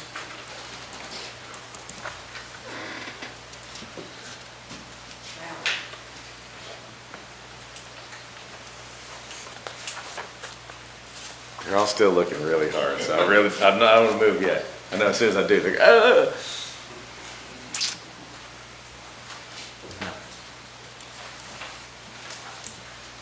So where are we? We're not to hear this one. Yep. You're gonna go to closed session, if everybody's good here. I thought I lost out somewhere. Everybody good? Alrighty. Next is authorization to go into closed session per KRS 61.8101F. Discussions or hearings which might lead to the appointment, discipline, or dismissal of an individual employee. Second. All those in favor say aye. Aye. All those opposed say nay. The court is now heading into closed session. Thank you.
Turn All your right. mics on. Do I have a motion to return in open court? Second. All those in favor say aye. Aye. All those opposed say nay. Let's go to other business. Does anybody have any other business? I got, go ahead. Wow. Go ahead. You were quicker on the draw. Oh, it's all right, I can be last, I don't care. Go ahead, Squire Tanner. After reading some things in the newspaper and observing the General Assembly for the last few years, I really think it's pertinent that we think about hiring or contracting with or looking for a lobbyist to help Franklin County. Our needs are specific. We have general lobbyists, which is CAECO and the Judge Association of Magistrates, but they lobby for overall benefits. They can't pick each county's, and they don't do it that. They'll lobby for cheaper insurance rates and other things, transportation issues, et cetera. But when it comes down to what Franklin County needs, they can't do that. They can't do that, but we have to take care of ourselves, and it's a thought out there. I know it would cost a line item of professional service probably in the budget, and we don't know how much money, but I think we should consider it between now and when they come back. Okay, thank you. I think it's a wonderful idea. What's the mood of the court for that, to look into some lobbyist, talk to lobbyists, and then bring it back? There's several firms, pick 2 or 3, whatever. I mean, there's a process y'all want to go through. Yeah. Squire Tracy. I think it's just kind of echoing from Squire Tanner. I do look at it like it's a two-way street. Obviously, you've got lobbyists that specialize in lobbying the legislators, and then you have others that lobby the executive branch and that. So I think that has to be looked at. And I think when you're looking at Franklin County, you got obviously sewer, water, broadband. So I definitely think that it's something that needs to be looked into. Again, it's going to be a professional services line item that's under you. So I'm all in favor of it. I think Squire Tanner and I've talked about it several times. And again, I think somewhere down the road, we also have to look at some other special projects that have happened in our community that need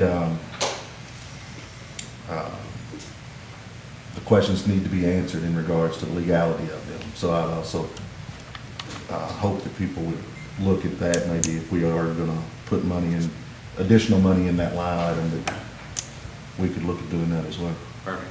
Everybody good with that? We'll start looking into lobbyists. Perfect. I support that idea, and in conference last week, some discussions there going on. I think it's pertinent that we start thinking about our own assets, of course, but also, there's potential for, let's say, bourbon-producing counties that we are one of, that I think we could have an eye towards a consortium of an agreement amongst the counties to lobby on our behalf. We're all hit hard, or going to be hit hard, by loss of revenues, and a lobbying agent perhaps that represents all of us, and someone individually, maybe that's the same person, maybe not. And I also think that ties in quite a lot to the idea of all of the communities that abut the Kentucky River. Those are two of our primary assets that we could have some mutual benefit amongst multiple communities by sharing a lobbyist perhaps, and some of those ideas keeping in mind as we explore who might represent us. I think is critical. The city has multiple lobbyists that they've engaged with in the last few years, and I think just an announcement last week has shown the effects of that. So critical for us in the future. Thank you. Squire Blackburn. I've got a kind of a special request for you. I know on 421 Leestown Road, the Kentucky Department of Highways widened the road, had 4 lanes in there to help with the flow and the traffic, and then DHL, and then we've got the industrial park going in there. We've got a lot of development in the area. We've got several neighborhoods going in. Some of them have turning lanes, some do not. We have 3 schools in the area. We have a daycare. As you get further out 421 towards away from Frankfort, at Duckers, all of the mailboxes for all the residents that are on the left side of the road or on the right side of the road. And a lot of these folks are older in age, and they don't like walking across the highway to get their mail or trying to stop their vehicle in a 55-mile-an-hour zone. And, you know, you got the trucks with DHL coming in and off the highway. Like I said before, the turning lanes going into these neighborhoods that are existing. I don't know if you've been to any other turning lane, they're longer. They seem longer in a 55, they're shorter in this stretch of road. So I've had tons of requests, I've had lots of accidents. So I'd like to ask you, if you're agreeable, to write a letter to the District 5 Kentucky Highway Engineer to see if they would consider it and do a study for slowing the speed limit to 45. I think it's a safety issue, it's a huge safety issue. And I think it just make that stretch of road safer and just for the residents and the people traveling. Okay, I'd be happy to do that. And if I can be specific, from where it starts coming out of Frankfurt at the 4-lane, all the way to about Journey Church. I'll get with you if it's okay. Yes. As I'm writing it and send you a proof, just because you Because know. I've talked with the postmaster about the Okay. mailboxes. The postmaster's not wavering because their carrier comes from Woodford County and they're coming out of Duckers and taking a right.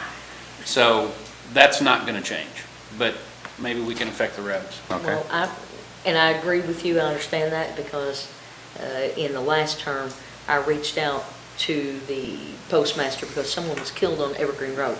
Not in my district, but I've had a number of people call me about getting the mailboxes there where they don't have to cross the road. And I think that happens in a number of areas. So if we could put a letter together to the postmaster just to see, because when because of a lot of the bridge work, Evergreen Road, Green Wilson Road, those roads have been used as through roads now for semis and other traffic that should not be on those roads. And I have a lot of senior constituents that are, and people sending their kids across to get mail, and cars are flying through there. And I'd really like to bring that back up, to have a mailbox in front of your house rather than having to walk all the way across the road to get it. Okay. And that is a very huge safety issue. So is that on certain roads or? I know it's on Evergreen. I know that for a fact. Because I've had a number of calls after someone was actually killed on Evergreen Road. Okay. Yeah, I'd say- Crossing over to get their mail. I'd say any road over 45, So, 45 or over. Okay. thank you. You're welcome.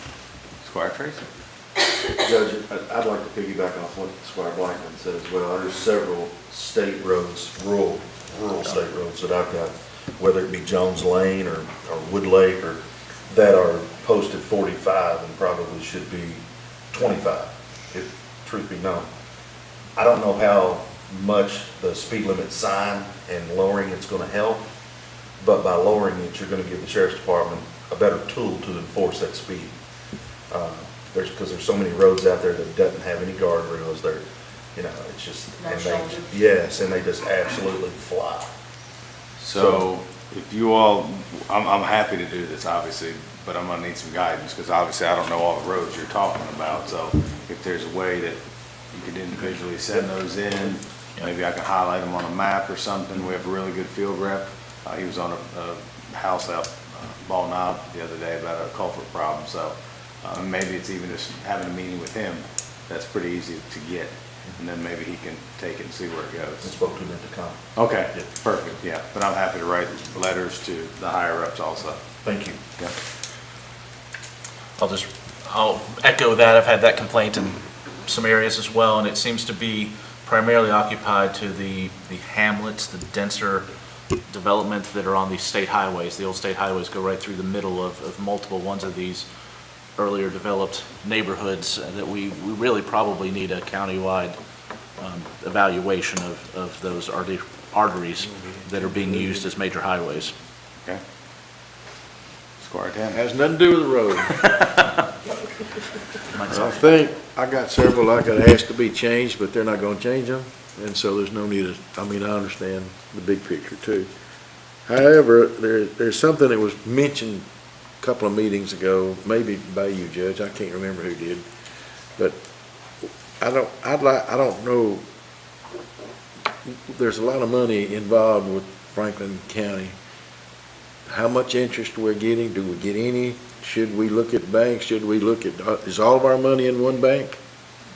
No, we should ask them, maybe we should negotiate for a higher interest rate right now while they're pretty high. I don't know what we're getting. Maybe we're getting as high as you can get. But anyway, I'd like for sometime maybe Amy could explore that, or somebody could, you could, somebody. Yeah, we had talked about that, but I think she was really, between trying to fill Well, right in now, for you probably other wait all the positions we budget's haven't been done, able to yes. hire yet, Yes. plus get this budget out and things like that. Yes. But that is gonna be one of the things that she works on, and I'm sure the finance committee could kind of, help guide there also. But yeah, no, it's definitely, needs to be done. I would agree. The sheriff done it several years back. It was just, Yeah. it's pretty interesting, amazing, really. Yeah, a lot of things have Difference. changed now, yes. Anything else on the other business? I need a motion to open the admin code and direct the Administrative Services Committee to meet and recommend changes to be brought back before this body. Second. All those in favor say aye. Aye. All those opposed say nay. Motion passes. We will do that. With no other business, we're going to head into the voting session if everybody's good with that. Clerk, please call roll. Squire Sebastian. Here. Squire Blackburn. Squire Dykus. Squire Tracy. Here. Squire Tanner. Here. Squire Wissman. Present. Judge Mueller. Present. Let everybody know, item 23 has been removed. Item 2, authorization for approval of minutes from the special joint meeting of June 6, 2023. So moved. Second.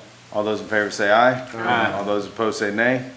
Motion passes. Authorization for approval of minutes from the regular meeting of June 7th, 2023. So moved. Second. All those in favor say aye. Aye. All those opposed say nay. Motion passes. Authorization to accept county attorney's cold check, expenses, fees, excess fees for fiscal year ending June 30th, 2021 and June 30th. That'd be 2022, is that right? Huh? Yes. Okay. So moved. Second. All those in favor say aye. Aye. All those opposed say nay. Motion passes. Authorization to approve a memorandum of understanding between Franklin County Sheriff's Office and the Board of Education of Franklin County to provide school resource officers SRO services. So moved. Second. All those in favor say aye. Aye. All those opposed say nay. Motion passes. Authorization to approve an agreement for providing health care to indentured prisoners at the Franklin County Regional Jail. So moved. Second. All those in favor say aye. Aye. All those opposed say nay. Motion passes. Authorization to approve a renewal of the inmate health services agreement with West Kentucky Correctional Healthcare LLC beginning July 1, 2023 and ending June 30th, 2024. So moved. Second.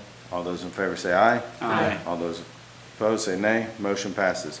Authorization to approve an agreement between Atomic Chemical and Franklin County Regional Jail for preventative maintenance and monthly service. So moved.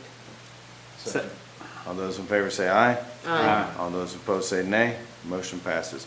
Authorization to approve an agreement with the Kentucky Interactive LLC and Franklin County Fiscal Court regarding credit card, debit card, and ACH transaction processing. So moved. Second. All those in favor say aye. Aye. All those opposed say nay. Motion passes. Authorization for the fire department to enter into an agreement to secure the purchase of a fire apparatus. So moved. Second. All those in favor say aye. Aye. Opposed, say nay. Motion passes. We're going to do a roll call on this one. Second reading and approval of an ordinance amending the table of special ordinances, Section 1, zoning map changes of the Franklin County Code of Ordinances for a 4.996 acre property identified as PVA map number 049-00-00-020.00 located at 209 Devils Hollow Road from Rural Residential B District RB to Industrial Commercial District IC. Clerk, please call the roll. Squire Sebastian. Do we have to have a motion, don't we? From someone? We didn't have a motion. Oh, I'm sorry. All right, do We didn't have a motion or a second. Okay. Did one, I have a motion? so moved? Second. Clerk, please call the roll. Squire Sebastian, I didn't receive any phone calls that asked me to, I guess give special consideration to this. So with that and with it passing out of the Planning Commission with a number of comments that were on the record there, and conditions, I'll be a yes. Squire Blackburn, I personally went out there and looked at it and reviewed the minutes from both meetings of the Planning Commission. I believe it was what they were wanting fell into a different zoning. I'm a big proponent of the comp plan and how it falls and how we plan out what we do. But for this one, I agree with the Planning Commission. I'm a yes. Squire Dykes, Yes. Squire Tracy, Yes. Squire Tanner, I likewise have had 0 calls either way, yes or no. So seem like everybody must be satisfied, and now I'll vote yes also. Squire Wisman, No. Judge Mueller, No. Motion passes. Authorization to award bid for de-icing salt to the best bidder, Morton Salt, Inc. So moved. Second. All those in favor say aye. Aye. All those opposed say nay. Motion passes. Authorization to approve the Franklin County Health Department contract for preventative services for all county employees, including firefighters, physicals from July 1, 2023 to June 30th, 2024. So moved. Second. All those in favor say aye. Aye. All those opposed say nay. Motion passes. Second reading and approval of amendment number 2 to ordinance number 5-2022 relating to budget for fiscal year 2022 to 2023. So moved. Second. All those in favor say aye. Aye. All those opposed say nay. Motion passes.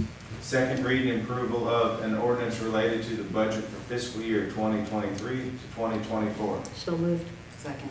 All those in favor say aye. Aye. All those opposed say nay. Nay. Motion passes. Authorization to approve budget transfer fiscal year 2022 through 2023. So moved. Second. Clerk, did you get that? who's second? Simultaneous. All those in favor say aye. Aye. All those opposed say nay. Nay. Motion passes. Authorization to approve cash transfer fiscal year 2022 through 2023. So moved. Second. All those in favor say aye. Aye. All those opposed say nay. Motion passes. Authorization to receive the treasurer's report. So moved. Second. All those in favor say aye. Aye. All those opposed say nay. Motion passes. Claims. Is there a motion to deny payment of any claim?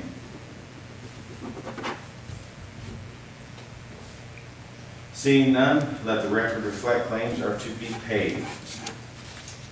Authorization to hire Matthew Wilburn as light equipment operator. So moved. Second. All those in favor say aye. Aye. All those opposed say nay. Motion passes. Authorization to approve appointment Caroline Lynch to Paul Sawyer Library, Public Library Voting Board with a term ending June 30th, 2027. So moved. Second. All those in favor say aye. Aye. All those opposed say nay. Motion passes. Authorization to adjourn. Second. All those in favor say aye. Aye. All those opposed say nay. We're adjourned. Thank you. All right. Time to quit.